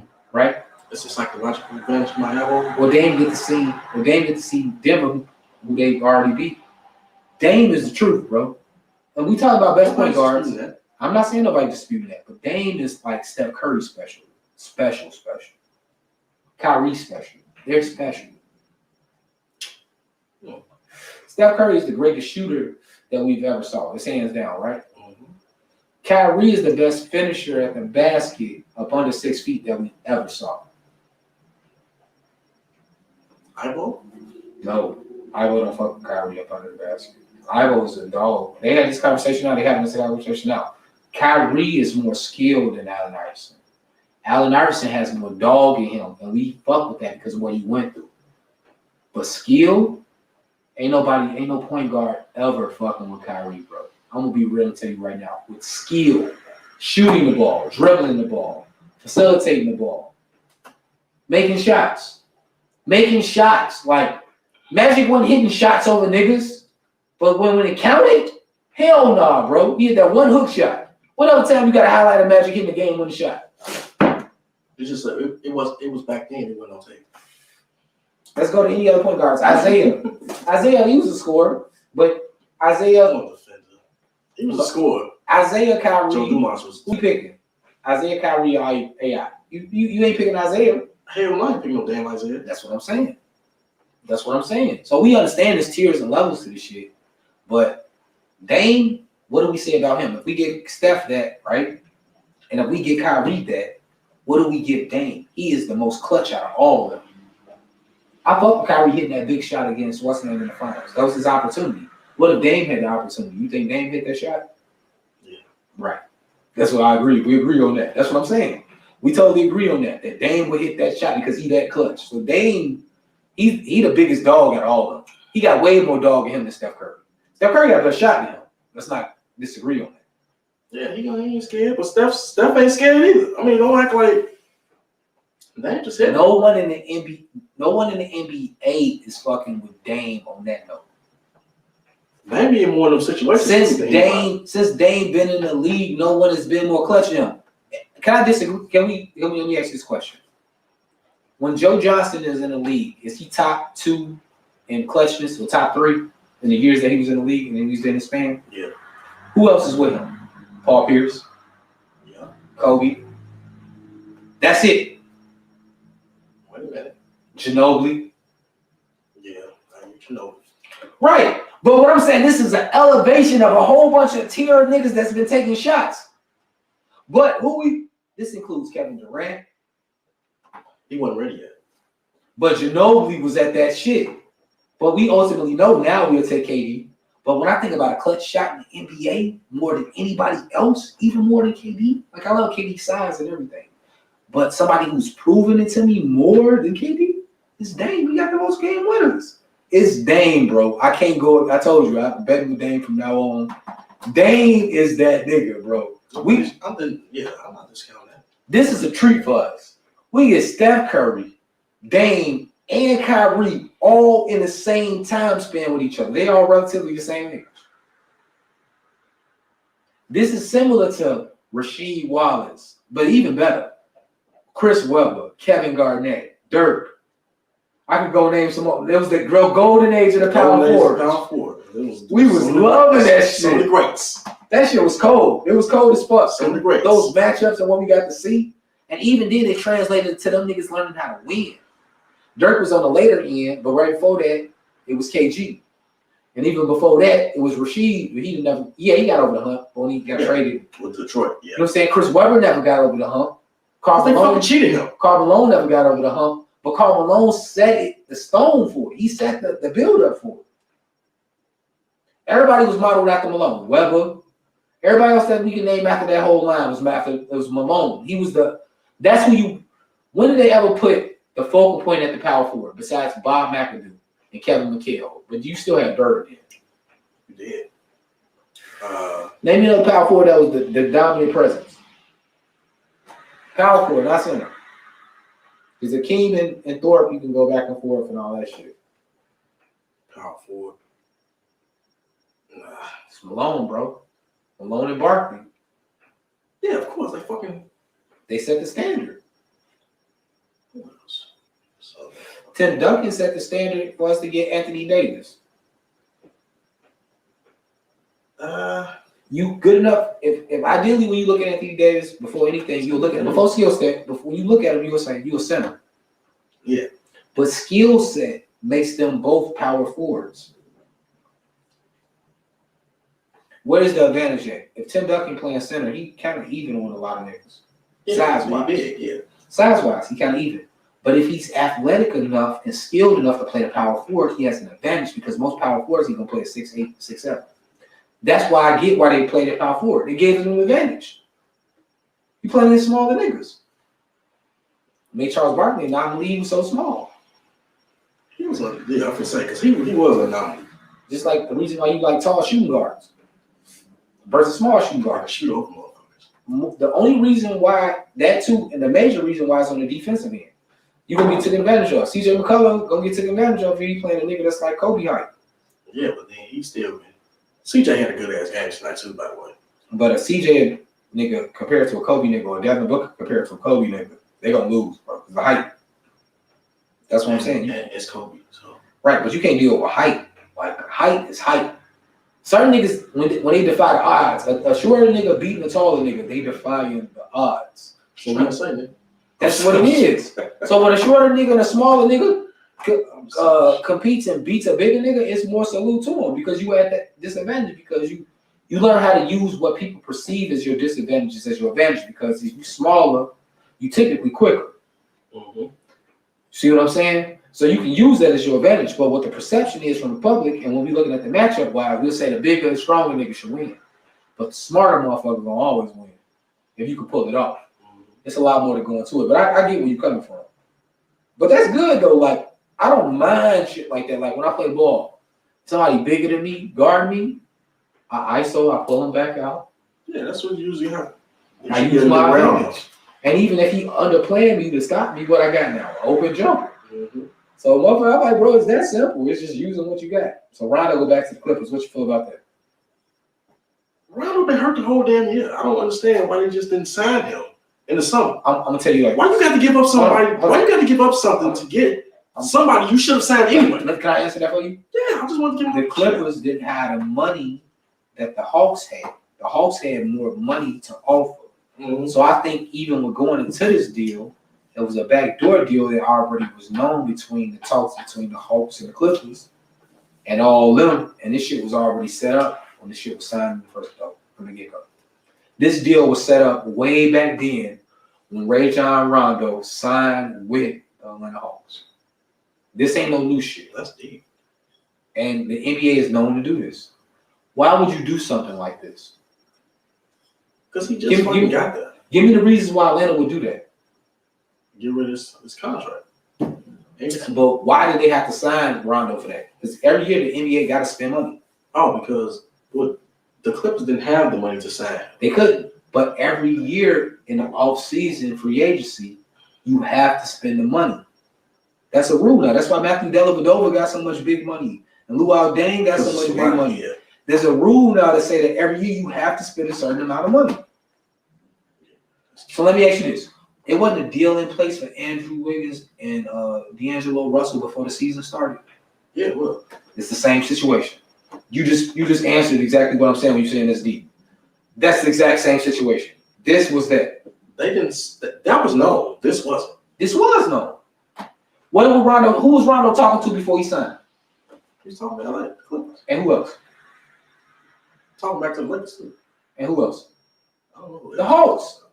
Oh yeah, of course. But why did he sign with the Hawks? Why did he sign with the Hawks between those three teams? I thought you were just going because they had money. I thought exactly. So if listen, the Hawks and they talking with the Clippers before the deal. Hey man, y'all gonna sign him? Yeah, man, we thinking about signing him. You got to like, hey man, y'all sign him, and later on we'll toss in Luke and something else for y'all, whatever. Because who knows what Atlanta's mindset is at coming into the season. Coming into the season, we thought Atlanta was trying to sell for the most part. They weren't trying to win until they looked at the money that they spent. But we just talked about NBA teams have to spend money. Look who they got. You trying to win with Gallinari? You good piece. Are you trying to win with Gallinari? I thought they were. Let me preface this by saying I thought that from they sound the way Atlanta went on the scoring, a spending spree, and with the pieces they brought in, I thought they were trying to win this year. Let's revisit history. DeAndre, the biggest signing that they had of the offseason that they worked on and did, all they owned, was Gallinari. Mm-hmm. Rondo fell in their lap. Mm-hmm. Bogdanovich fell in their lap. They got him though. All those moves fell in their lap. They got him. I'm not knocking that they got him. What I'm saying is that the mindset that they were in when they got him. If it works out, cool. We got something to go with. Let's test it out and see how it goes. Right? Do you think they was in full win mode and they fired their coach Skills? No. They would have fired him beforehand, and they already hired Nate McMillan before the start of the season. They were testing shit out. Who is an upgrade, actually? Very much so upgrade. You should definitely do that job. You seen what he's been doing since he's been on. He's a fucking upgrade. You seen what he's been doing since he's been on. He knows what the fuck he's doing. Right. So knowing that, they were saying we're going to have a trial season this year. They started with a trial coach. They backed them up with a vet coach, just like the Lakers did with Vogel. They backed them up with Jason Kidd and Hollins and all other niggas. Same move. The shit don't work out. We got something to hold out. We got something to run away through with. So when the season was fucking up and they was about to get to the point where they were going to miss the playoffs, what did they do? Nate McMillan stepped in. They got rid of the coach. Yeah. Before McMillan stepped in. But of course they got kills. Yeah. When did they hire Nate McMillan? Before the season. So they knew what they were doing before it happened, right? They didn't know that Lloyd Pierce wasn't going to be able to, you know what I'm saying? Kills. They didn't know the players didn't like Kills. Let me ask you this. Was he not an insurance policy? Yes. So they had to thought if this didn't work out, this is what we're going to do. Okay. With the Rondo trade, if this is not going to work out, this is what we're going to do. That deal was made way before in the preseason with that same mindset. Just like they hired Nate McMillan to have a backup for motherfucking Lloyd Pierce. Nate McMillan had just got fired. Yeah, I know. Lloyd Pierce had already had assistant coaches. Do you think Lloyd Pierce went out and got Nate McMillan to come work with him? Think about that. Do you think Lloyd Pierce went out here and got a motherfucking coach that's better than him to come work for him? He didn't. The organization did. Just like the Lakers went out and got Jason Kidd, because you know fucking Vogel did not go out and get Jason Kidd. Right. They had an insurance policy. If you got a business, wouldn't it make sense for you to have an insurance policy? So why am I talking far-fetched? I'm not. I'm just saying what makes sense. So they had a whole deal set up in the get-go to say, if we don't pan out to what we're going to look at for the season, we can trade Rondo for Lou Williams or whatever y'all want to offer or whatever at that time. It's the same way that the D'Angelo Russell deal was set up before for Andrew Wiggins. And we all called that. We all seen that coming. Because everybody was talking about him signing in Minnesota. And when they paid more money for him, because they had more money to pay, that's why they paid more money for him. And now that money is easier for Minnesota to take on. Why? Because you trade contracts and you're not trying to sign them outright. The luxury tax is different because you're giving up money when you're getting motherfucking what's the name. If I sign Russell, I can't waive a nigga and save money. If I waive this nigga for the roster spot or whatever the case may be, I still gotta pay him. But if I trade for Russell, I can trade that money to the nigga that I don't want to pay, and I'm off of it. You see why it makes sense? Yeah. But if you cool with all these front office niggas, cool. Why do you think San Antonio always get deals done? They're cool with every fucking body. Okay. No. Is it certain teams that always trade with each other? Yeah, the Bulls and Denver always trade with each other. Why? They cool. Shit. Exactly. Is that part? That's what I was saying. Is that part of what can lead up to backdoor deals and all type of shit that I'm talking about? Yeah, I mean, this is. Look at other organizations. Yeah. No, look at other. Right, it's business. You gonna do business with your friends over some strange niggas or niggas you don't fuck with. Right, that's business in general. You can always do business with a motherfucker that's gonna always look out that y'all even. We talk about the Bulls so many times because whenever they do a trade, they get fucked in the trade. The Bulls don't have no partners when they break even in the trade. The Thunder, the Spurs, the Celtics. Nah, the Celtics take advantage of niggas. The Thunders and the Spurs, they always break even with niggas. Or they take advantage of motherfuckers. The Spurs get over on niggas. I'm just like, it's more of a Spurs because Spurs be knowing. But they do business with each other most of a lot of time. Yeah. And Boston takes advantage of niggas. That's why they might fuck with them. But they always take advantage of niggas though. But like we talk about, like this is an issue of trades. The Bulls don't never do that. We always the victims. This is one time where we came out on top. In our lifetime, bro. No. Listen to what I'm saying, and I challenge you on this. Name me a trade in your lifetime that the Bulls have made that's been better than this trade today. Wait a minute. Because I think we getting with the shiny objects. It's not shiny object. I thought about this. It's not shiny object. And I'm very objective when I look at shit. And I can break it down for you. Please name me a trade in our lifetime, besides the championship Bulls acquiring Dennis Rodman, shit, that we can speak to that's been this impactful. Shit. Because honestly, to be honest with you, the Bulls needed Rodman to go for a three-peat, but the Bulls would have won 2 out of 3 without Rodman. But they got Rodman, so they got the 3. They still would have been champions without Rodman. Of course. It's just like Golden State and Kevin Durant. They still would have been champions without Kevin Durant. Let me say what the Bulls don't do. The Bulls ain't did shit. Eddie Robinson. No. Missed on Tracy McGrady. You're not trading Scottie Pippen for no Tracy McGrady. I'm sorry. No, even after that. When he threw out the pitch when he was a free agent, they missed on that. Oh, okay. Michael Jordan canceled that. I give you that. The Bulls got that. Jordan canceled McGrady for Pippen. Good. Okay. Well, I was talking about on Facebook today with my boy Keith. My nigga Keith, you know. So today, Keith, I was on Facebook. I put up. I said, man, just know Bulls money line against these weak teams. Just know that the Bulls against weak teams, I'm taking money line. I don't know, man. Okay, here go the logic behind what I'm saying. Bulls money line against talent-wise, they are better. Yes. Listen to what I'm saying. Talent-wise, they better. And what are all weak teams in mode of right now? Rebuild. So they're tanking for the lottery. So Bulls money line for the rest of the season. The Bulls play down to their competition, bro. I agree with you on that. But I think it's a new day because of the players that we got. I think the offensive power. I don't think Vooch coming in here to play down.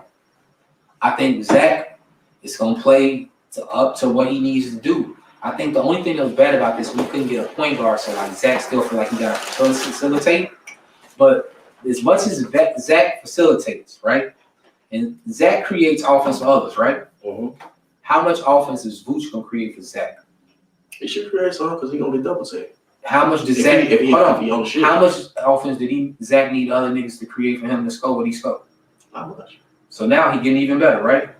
Hopefully, shit. If it's 3-point shot falling, he got more space now. Any night. He got more space now, bro. I think the Bulls at this point, bro, about to take off in the second half of the season. And I say it on the podcast. How they would get Gucci, man, if they are not going to play on taking right. So we'll see.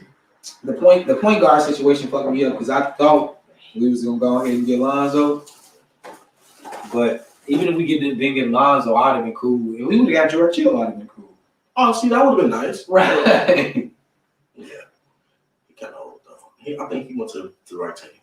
Yeah, I think so. The next trade up was Vucevic and Wendell Carter and all that. We covered that.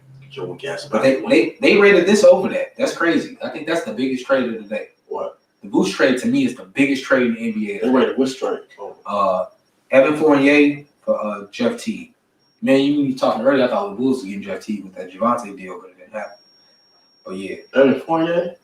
Because Boston they need some shooting. They need shooting, and I think this is real. I think it's the Kobe syndrome. Remember we was talking a couple weeks back, we was talking about like Kobe never played with a real point guard, and Mike never played with a real point guard. Yeah, me too. Yeah, I got you. I think that duo, that wing duo, like Mike and Scotty, how they didn't need to play with a real point guard, is just like Jalen and motherfucking Tatum.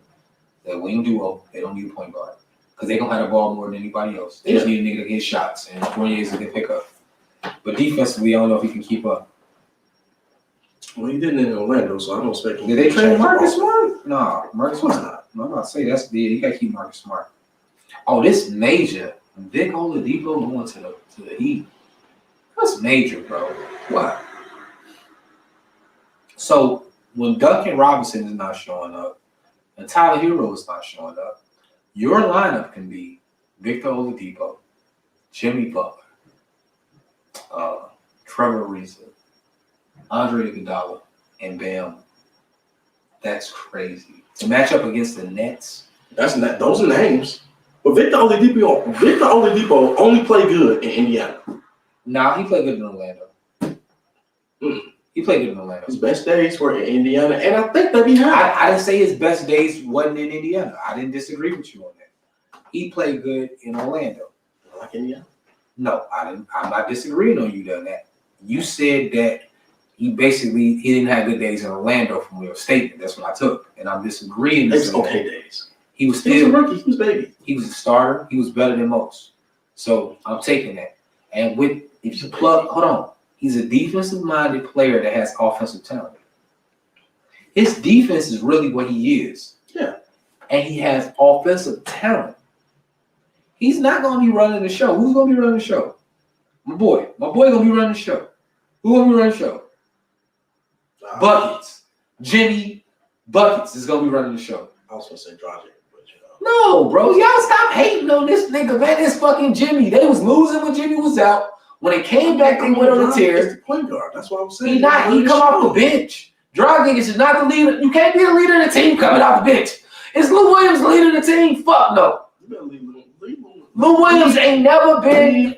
Lemon pepper Lou. Lou Williams was lemon pepper Lou. Lou Williams was the spark plug on the team. He wasn't the leader of the team because when Tobias Harris was there, he was the leader. That's what the leader was on the team when they had that little stint with them. Then they traded Tobias Harris, and then these niggas had to run out the rest of the season for what they had, right? Yeah. Then Kawhi and Paul George came in, and they traded Lou this year. They traded everything. I was talking about it today. I was laughing. I said the Clippers ain't got no bench now. They said they did all that shit to build up their bench with these extra niggas, and then they traded away everybody. Ain't nobody there. And Rondo's starting, so who the fuck on their bench now that's good? Nobody. Morris and Reggie Jackson and man. Nobody, baby. I put that up today. The Clippers think so. Yes, I have Denver. I have Portland. I have the Lakers. I have. Yeah, I'm gonna stop it right there. All these names, they got to perform. I got all. That's what I'm saying. I got all of them over the Clippers. All of them are gonna finish better than the Clippers. Listen to what I'm saying. All of them will finish better than the Clippers this year. If any one of them play against them, they're going to beat them niggas. Them niggas ain't got shit coming. I wouldn't be surprised. Like all this hype that niggas did over Kawhi. Hype. That's because he had pandemic P with his ass. Hype. If like Kawhi could never afford to have a bad game. No, what I'm saying is that he won a championship because niggas was injured and everybody started hyping this nigga like he was the greatest thing since like. Oh, I know. You know what I was. You know that's the first thing I bring up. Like if everybody's legs didn't fall off, they would not have no fucking championship. Everybody knows it. He good. Like when Mike was around, you had Mitch Richmond, you had Clyde Drexler. Lucky. Hold on, you had Mitch Richmond, you had Clyde Drexler, you had give me some other good two guards. You had Reggie Miller. Mm-hmm. But Mike was Mike. His levels to this shit, right? And even when we look at them second tier niggas, like Mitch Richmond was a cold ass scorer, but his scoring wasn't producing wins. There's a difference. But when you put him on a level as Mike just wasn't better than all the other shooting guards. He was better than everybody. Yeah, bro. You know what I'm saying? Like what I was talking about was the current niggas that we was just talking about. I wasn't usually talking about Mike. I was using it as a reference point that there's levels to this shit. And so when we look at this shit, when you got Vic at the point guard, basically, he ain't running the point. Jimmy running the point because he running the show. And you got Bam, you got a whole defensive lineup of these niggas. And they did all those moves to be able to match up with the Nets. Yeah. So nobody else but the Nets. Backup matchup is against Boston. But Trevor Ariza, that's a Nets move. Yeah, they got him for Harden. And you got Iggy out there for you spelling time. You gotta spell time. But then the biggest thing about it, I say with Miami, and I give them so much credit in this shit. They didn't give up Dragic, they didn't give up Hero, they didn't give up Robinson, they didn't give up none. Oh, they didn't even give up Vincent. No, all they had to do was give up What did they give up? Probably some money or some shit. They gave up Silva. Oh, they had the draft capital to give motherfuckers right. Side. They had the draft. No, they gave up Avery Bradley and Kelly Olynyk. Yeah, without nobody. Right, nobody. Wait a minute. Put some respect on Avery Bradley's name. He is a good player. And so is Kelly Olynyk, but nobody to the. Oh yeah, they got the number one move. Not all stars. You know what I'm saying? That's what we saying. They got the number one moves, Aaron Gordon for Gary Harris, RJ Hampton, and future first round picks. I think that's worth it. I fuck with Gary Harris. I like RJ Hampton. And Harris can't even stay on the floor for more than 10 games at a time. When he healthy, bro, I just say I like him, man. I didn't say whatever you saying or what you're talking about. I get your point is valid, but I still like him as a player. You know what I'm saying? I like him in Michigan State. Mm-hmm. But Gordon, he gonna fill that void that they have with Grant leaving. I was gonna say Plumlee. Oh, it's more Grant. It's more Grant. They lose that score, they get that scoring punch back. And rebounding and athletic ability. So now you're on a break and Joker is looking to pass the ball. Gordon is faster than most power forwards that he's gonna play against. True. So he's gonna get on the floor. That's if he stay healthy. I agree with you on that. But if he's healthy, and we can leave it at that, all I talk is if they're healthy. What's gonna happen on the floor is he's gonna outrun the other niggas that he's against. And who's gonna find him? Joker. Exactly. So this is about to be Oop City, all type of shit, bro. Because Paul Millsap can't catch that oop that Aaron Gordon can't catch, right? So is Joker gonna pass that to him? Why would he do that? Right, it's gonna make it harder. So he's gonna do the easiest thing, and sometimes that oop is the easiest thing because dude is athletic as fuck. It's like if John Collins would have got moved, they would have got him or Gordon. It's major. This move is major, and they still got Bobo. They still got Porter Jr. They still got time to grow into these niggas with Porter Jr. and Bobo. Woo-wee. Then they got rid of Harkinson, so who's going to be the playboy now? Oh, Porter. Bobo. Bobo. Harkinson was coming off the bench. They traded Harkinson, a bench player, for a starter. Millsap is going to the bench. As he should, yeah. Right. So now your starting lineup is... Since it's been because Barton been starting up because what's name been out, and you already been fucking with Will Barton. They been fucking with Will Barton hardcore. Yeah. Murray, Barton, Porter, Gordon, Joker. It's pretty good. What the bro? I didn't want to yell, bro. No need to get excited. Bro. I'm sorry, bro. No need to get excited. From where they were at, Jermichael Green losing Jeremy Grant, Paul Millsap old ass about to be in the starting lineup. Gary Harris always injured. Win, fuck, I can see why they ranked number one. Win. But I still got the Bulls up because my personal heart about the Bulls. But I mean, based off their injury history, I know you said, but this is the same thing. Gary Harris always hurt. Aaron Gordon has always been hurt. Do you think you got more? But let me ask you, Aaron Gordon's the better player. Gotcha. Do you think Aaron Gordon had more of a reason to play through being hurt now? I would hope so. Than Orlando? I would hope so. Because if I feel like I'm wasting my time, I'm on the Kawhi shit. I ain't playing. We ain't gonna win, and I got my bag already. I ain't playing. I'll play every couple now games to make sure I don't get in no trouble. But I'm chilling. I'm waiting until I get someplace else to play hard. Well, every man speaks. It remains to be seen. Right. But I think it's major, man. So yeah, biggest winners of the trade deadline would be the Bulls and the Nuggets. They fucking killed niggas. And Miami. I would say,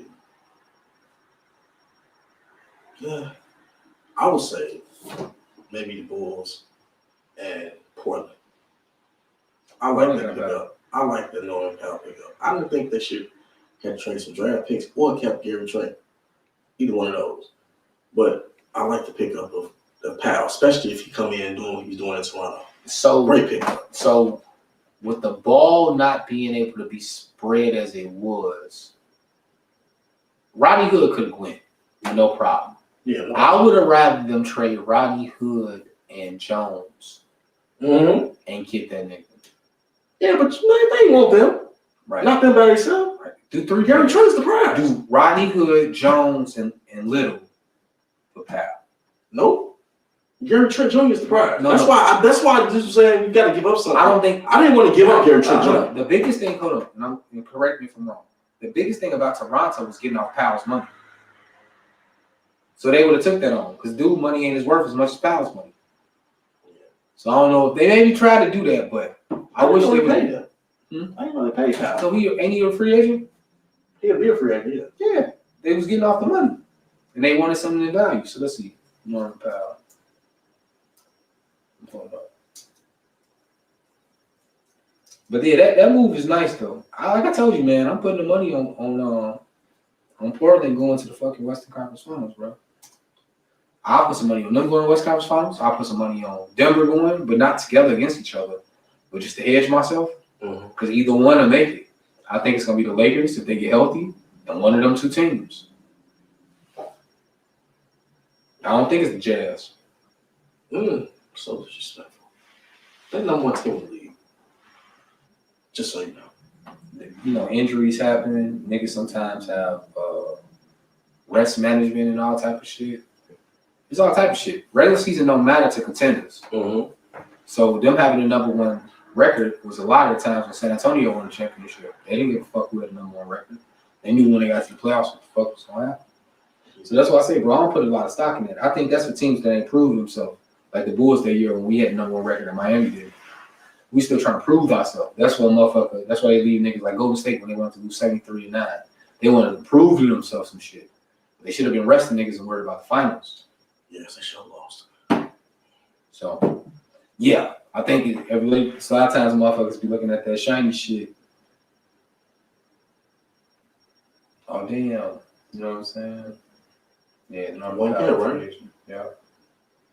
I was trying to see if he's restricted or unrestricted. Nah, he should be unrestricted. If he on salary, a 1 year deal. He unrestricted in 20. Oh no, he's not unrestricted. No, we in 2021, right? Yes, we in 21. Yeah, so yeah, he unrestricted. They got that contract, like you said. Now, I like the move, but it puts them in a win now mode. To my Portland? Yeah. They gotta be. Otherwise, they ain't gonna be gone or you're gonna have to trade CJ. Like, it's getting up there. Them niggas in their 30s, bro. It's getting up there, bro. That shit, you ain't gonna be able to beat Detroit. Y'all almost got rid of that shit when the shit didn't almost work. When Isaiah and the motherfucker, they almost got rid of that shit when that shit didn't pan out. So I think CJ can hold his own. I think CJ goes to place, he can be definitely as good as Shea Gilgeous out of standard. Oh yeah. Definitely as good as that. CJ today, he was killed. Right. So like that's why I bet the money on CJ today, but we ain't win the whole parlay though. I had CJ 4 threes in the win. I had confidence because Dame was gonna get double teamed. Miami play team defense. And you're gonna have to help somebody out and somebody else gonna get open shot. But yeah, man, this shit is fucking crazy, man. I'm trying to get to the point where learn how to read these games better a little bit with this betting shit. But yeah, like I said, man, I'm pretty much we good. We ran down the NBA trade deadlines and everything, but shit. I think the Lakers in trouble because I think AD got an Achilles injury. I've been saying that for weeks. Right. For weeks, I said, fuck a calf and whatever the hell they're saying. It's the KD. It's the Achilles. It's the same shit KD had. And KD still fucked up, but I think he ain't as fucked up. It's like where he can't play. I think KD. He got the surgery already. I think KD is just in the point where he just nursing himself, and James Harden's been doing his thing. It's been cool because, like I told you, man, you see everybody now talking about James Harden for MVP. Oh, he's talking about that on the podcast a couple weeks ago because we didn't do an episode last week. Yeah. That was at least 2 weeks ago we was talking about this shit. Yeah, you was saying that. Man. I don't know what you about that. You said that. But it's just to show that when you, like, I remember when Harden first got traded there, people was questioning, was this going to work? And when I look at a player, I look at how they perform. Like, whenever we look at the dream team, we didn't question that. We looked at the dream team and said, these niggas will adapt. They're good enough and they respect everybody else around them that they will adapt. The only time you won't adapt is when you don't respect the next nigga's talents. Then you're going to be selfish. You're going to feel like you got to do it by yourself. Like Jordan didn't pass it to Stockton and them until he's tested Steve Kerr. Remember Steve Kerr was like, man, he tested me to see if I was tough enough. And then once he's saying I was tough enough and we fought, I didn't have to worry about that. And then after that, we get the big shot that Steve Kerr hit. I just feel bad. Okay. Listen what I'm saying. Listen what I'm saying. That pass to Steve Kerr did not occur before they had the altercation. No. That pass came to Steve Kerr after the altercation. Meaning that the altercation, and like Steve Kerr say, after that moment, Mike never tried me again. He knew where I was at with shit. He had confidence in him because, damn, I punched him and this nigga jumped back up at me. He could have cried like a little bitch and sued me, did all type of shit. Even though Steve Kerr was only his ass beat, he respected the fact that he stood up for himself. So when we go into a fight and Steve Kerr not fighting against me, he fighting against somebody else. But he on my side. This nigga got heart. Even though I know I could beat his ass, this nigga got heart because he stood up to me. Would I stand up to me? Yeah. So if I stood up to me, that'll make me a tough motherfucker. He's smaller than me and he stood up to me. This is a brave motherfucker. Let's go. I talk to people all the time when I hoop with, when I talk to the shorties and shit, and we be hooping and they don't shoot certain shots. I be like, bro, was you open? I say, nigga, shoot that shit. You hit, nigga, they gotta respect it, right? Right, even if you miss, they still gotta respect it because you had the balls to shoot it. You had the balls to shake it. I'm taking the dogs with me, bro. We know that. That's what we live by, right? We taking the fighters with us, right? The niggas that never give up. That's what we taking with us. No matter what, even if I'm mad at you, I ain't gonna give up on you. Right, because it's bigger than that. And so we never seen Mike and Scotty argue. They argue, though. They argue all the time. Right, all the time. We didn't get to notice it. They was too busy worried about getting the job done. And so, man, like, I seen a lot of that happen with these trade moves in a lot of different areas. I seen a lot of pieces. I don't see no bad pieces in good teams. No, I thought Kyle Lowry was going to get moved. I know once Philly got the George Hill. I'm happy they didn't get the George Hill deal done. That was dead. I'm happy they didn't do that because I think they can rebuild. I think he cool with them rebuilding and him standing. I think that only comes a problem when he's saying he want all that money that he want. He want $250 million guaranteed. He not finna go down $250 million. He figured Chris Paul got it, so he should get it. Somewhere else he gonna get it. I don't think you want to sign with jury since Philly. I don't think they would have traded him. They would have got some fair value for him. I don't think he get it nowhere else. Who gonna get him that much money? Some dumb motherfucker with. Who? Please name him. Who got the cap space and what team is available? The Knicks? That was first on the list. No, they wouldn't do that. Not at this point. Well, they got smart people over there now. Exactly. So that ain't happening. They would have traded for him. They would have ran the house to get him. Niggas was shopping them. They was ready for us a good deal. No, nobody was offering that much for Cal. No, what I'm saying is that the like Raptors not overpay. You're not gonna overpay. No, what I'm saying, Cal the Raptors were open to taking minimum on Kyle Lowry. They were trying to get Duncan Robinson. The Knicks don't have no pieces better than Duncan Robinson. Yes. Quickly better than Duncan Robinson. Hell yeah. Nice. That's what I'm saying. Quickly and Rose would have got you that. They ain't want to give up Quickly for him. Right. Because he's 35. Right. So they not gonna pay. They're not gonna pay all that money for them when they saving all this cap and they got something good going on the way. I'm not gonna say this new management is coming in and making good moves for this summer to turn around and make some. But they're not making dumb ones. You know what I'm saying? They're not pulling the trigger when they don't need to. I think they're gonna.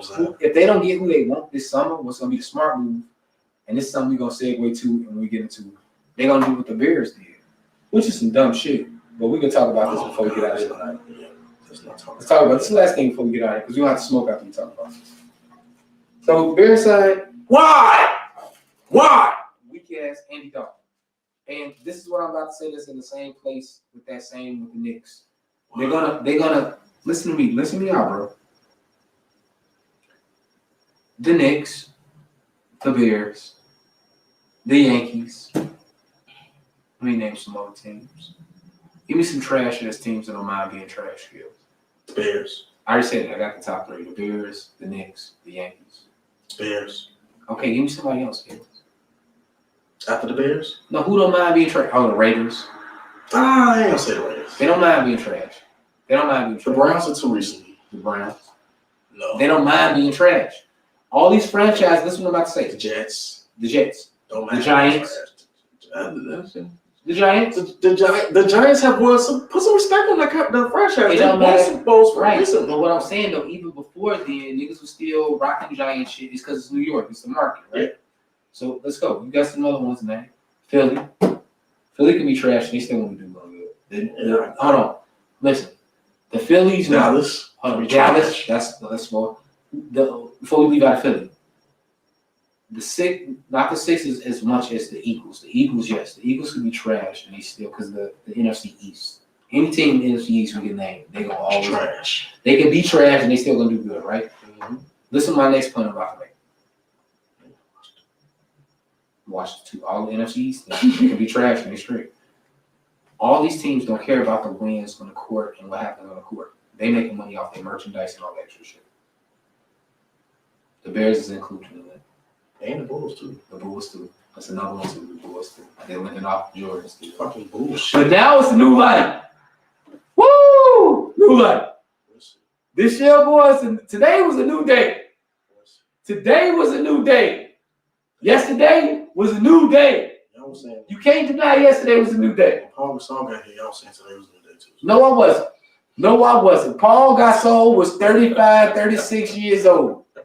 And the Lakers was done with him. And they figured that him and Kobe couldn't win no more championships. So what the fuck was he going to do to us but be a role player? Paul Gasol, when he came to the Bulls, you saying what you saying, and I'm retorting. I'm coming back to you. Mm-hmm. When Paul Gasol came to the Bulls, he was supposed to be an extra piece to help out for Boozer when we had all that shit go down. He wasn't supposed to be it. It was supposed to be MVP roles, the benchmark, and some extra shit like Paul Gasol. He wasn't the center focal piece. He wasn't the number 2 option like Vooch is. So no, it's not the same thing. Vooch is an all-star. Zach is an all-star. The Bulls have 2 all-stars on the motherfucking roster. When the last time they happened? Please tell me that. The Bulls had been honest, he was an all-star.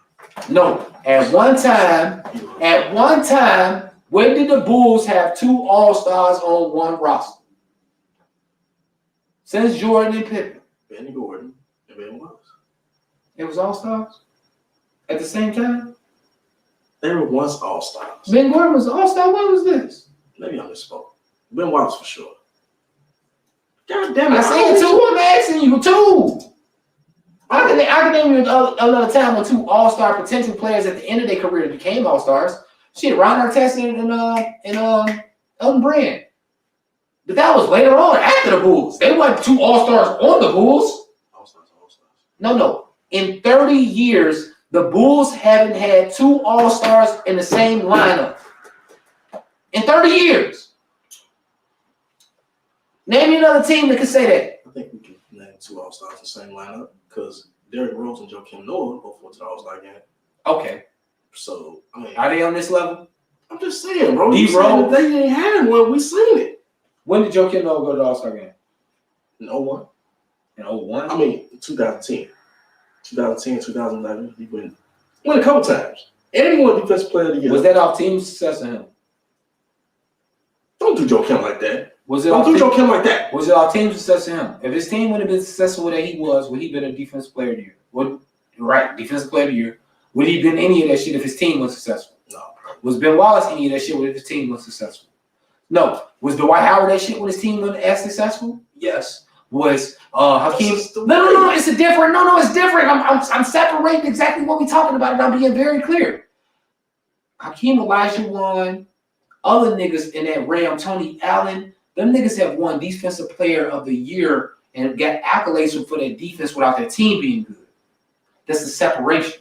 It don't matter what team them niggas on, they gonna do good. Draymond Green, is he an all-star on whatever team he play on? No. It's only because his team's success. He's still in the Warriors. He's still doing the same shit. But if they don't win, he don't get to the all-star game.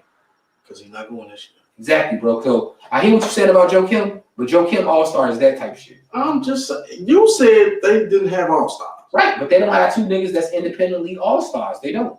That Joe Kim shit, like I said, is depicted off, he's a two-time all-star. 2014 and two-time all-star and all NBA. Let's see when he got this. Let's see when Joe Kim got his all-stars.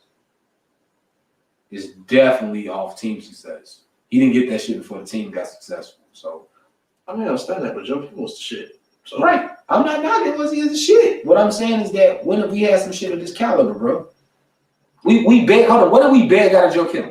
What did we beg for Joe Kim to have? Offensive game. I'm gonna cheese at you a little bit happier than I. What's that? So Zach ain't as good as D Rose, right? We agree on that. Zach is not as good as D Rose. Zach is not as good as MVP D Rose. He's not as good as MVP. I'm saying they don't have Boozer. He was an all-star with offense. Boozer was an all-star for us?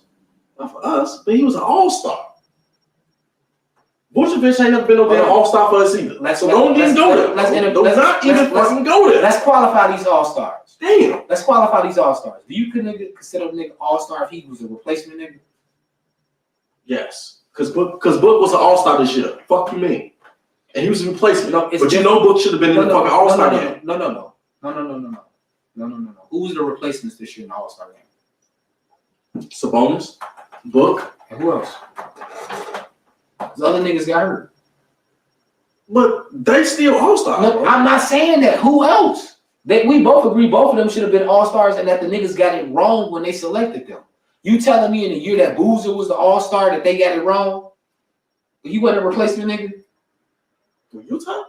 Or was it off the team success? You see what I'm saying? No, because Carlos Boozer was decent with Cleveland. You remember that? You remember that? Because I didn't think he was going to be shit in the league. I thought he was trash coming out of college. I was shocked. He made some of himself in the league. He's only an all-star if his team has good success. There's a lot of players that's on the upper echelon of things. Even if their teams suck, they make the all-star team. Vooch and Zach are those type of niggas. Who you talking about ain't. They only make it to the all-star game if those type of niggas like Vooch and Zach do something. That's what I'm saying. It's only built that's like crypto. It's only valuable if it's based off some other shit. It's that shit. It's the same shit. And that's what I'm saying. So yeah, I get what you're saying, but yeah, I'm discounting them all-stars. I'm discounting some all-stars when niggas is only making it because they need to feel sympathy for a team and they feel like they need to have 3 players on the shit. I'm discounting some of that shit. So discredit all their little achievements. I mean, I guess because the team was doing good. They had, I mean, because if that's the case, Bruce Bowen should have been a fucking all-star every year. I ain't saying what that. What the hell? I'm not This saying team was successful every day. I'm not saying that, bro. I mean, they must have did something to get an all-star game. I'm not saying that. Boozer was the all-star, not for the Bulls. We never said that. We never said that. I said he was an all-star. You had 2 all-stars on the same team playing at the same time. Right. And you Vucevic has not been an all-star for us either, but you're excited about that. So, because Vucevic is a proven nigga that even in a situation where he's under the odds, he's going to achieve. Boozer has never done that. Carlos wasn't proven? No. Even though he was a consolation prize, were we not excited about Boozer? Can I be real with you? What happened to Darren Williams and Carlos Boozer after they left Utah? They fell the fuck off. Wait a minute. They fell the fuck off. Boozer had a nice year with us. One nice year. Did they fall the fuck off? The way their career panned off, did you expect that when they was in Utah? No. So they fell the fuck off. They underachieved from what you expected. So that should lead you to believe that their career, everything was based off their coaching and the situation they were in. Because when they was in a different situation, they didn't achieve. It's real. It's facts. If I'm in a market, right, and I'm doing great in a market where everybody got money, I compare it to sales. I work in North Riverside, and I'm making sales every day, right? Compared to a nigga that's working on Wentworth and 55th, and his numbers is keeping up to 3/4 of my numbers. Who doing better? The nigga on Wentworth. Because he got hard shit to deal with. These niggas ain't got no money like you do. You might get a nigga who just, oh, fuck it, I got some, and blowing money. The niggas on Wentworth holding every fucking dollar. Because they broke. Like, and that's harder to get money out of broke nigga than a nigga that got money. That's what I'm saying, bro. Like, I understand the game. So when I look at it like that, I'm looking at this Vooch deal. And what I ultimately say, and I ain't saying nothing more than this, the offensive firepower that the Bulls are about to unleash on the league, on the weak teams, as far as the Orlandos. I'm being real, because this is what I'm prefacing it, because this is what I'm being real. I'm not saying more than this, and I'm being real. I'm not trying to be more than what I'm saying. The weak ass teams, the Charlotte, they ain't super weak, but they weak enough. Give me another weak team that's in the East. Weak teams in the fucking East. Oh damn, I wanted to say Atlanta, but they're not. They actually probably they not top tier. Top tier is Philly, Nets, Milwaukee Heat. That's top tier. Oh shit. Besides that, who fucking with the Bulls? No, talent-wise, nobody should be fucking with the Bulls. Nobody, right? That's why I ain't know what I'm saying. If they playing any of the other niggas in the East, I'm going with the Bulls. Like Indiana, and you got. I'm going with the Bulls. Because the equalizer is motherfucking Did you say Milwaukee? Yeah, they top tier. Milwaukee, Philly, Heat, and Nets. That's top tier. After that is mid tier. Indiana probably the leader of the mid tier over the Bulls. But I'm still taking the Bulls. I'm betting the Bulls. Fuck that shit. Till I find out elsewise. I'm betting the Bulls. Still Toronto. They trash. Cal Lowry's still there. They trash. They selling. They're not trying to win. They're selling. Norman Powell gone. They bench gone. All their bench players gone. So they're better than Boston. Huh? They're better than Boston. That's what you're saying. They're better than Boston. They can fuck with Boston.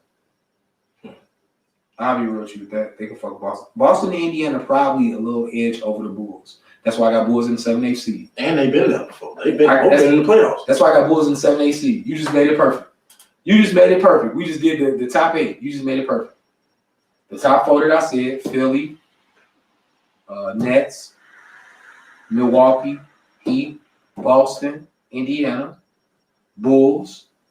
You searching Knicks. Forgot about the fucking Knicks. And Charlotte, sitting right out. Charlotte ain't getting in. They sitting right out, I said. Yeah. But that's who Knicks sitting out. And then Orlando. Ooh, we forgot about Atlanta too. They just not fucking. I think they selling. They're not. They trade around. Just for this, right? Just for this fucking stretch they've been under since Nick McMillan been coaching. They've been doing decent. The bottom 3. They just feel too far behind. As I'm sitting here, the bottom 3 will be the Bulls, Atlanta, and New York. It's gonna be the bottom 3. The playing game. It's 10. Hell yeah. Yep, that's gonna be the bottom 3. It's gonna be the bottom 3. So the Bulls should be able to beat those teams. Yeah, I'm with that. We'll see if the Vooch trade work out on that note. I'm with that. On that note, we will see if the Vooch trade worked out. Right. Who won? Well, y'all have a nice one, man. We're gonna jump off here tonight. Damn, that shit all the way over there. I guess I'm gonna go back on here. Peace.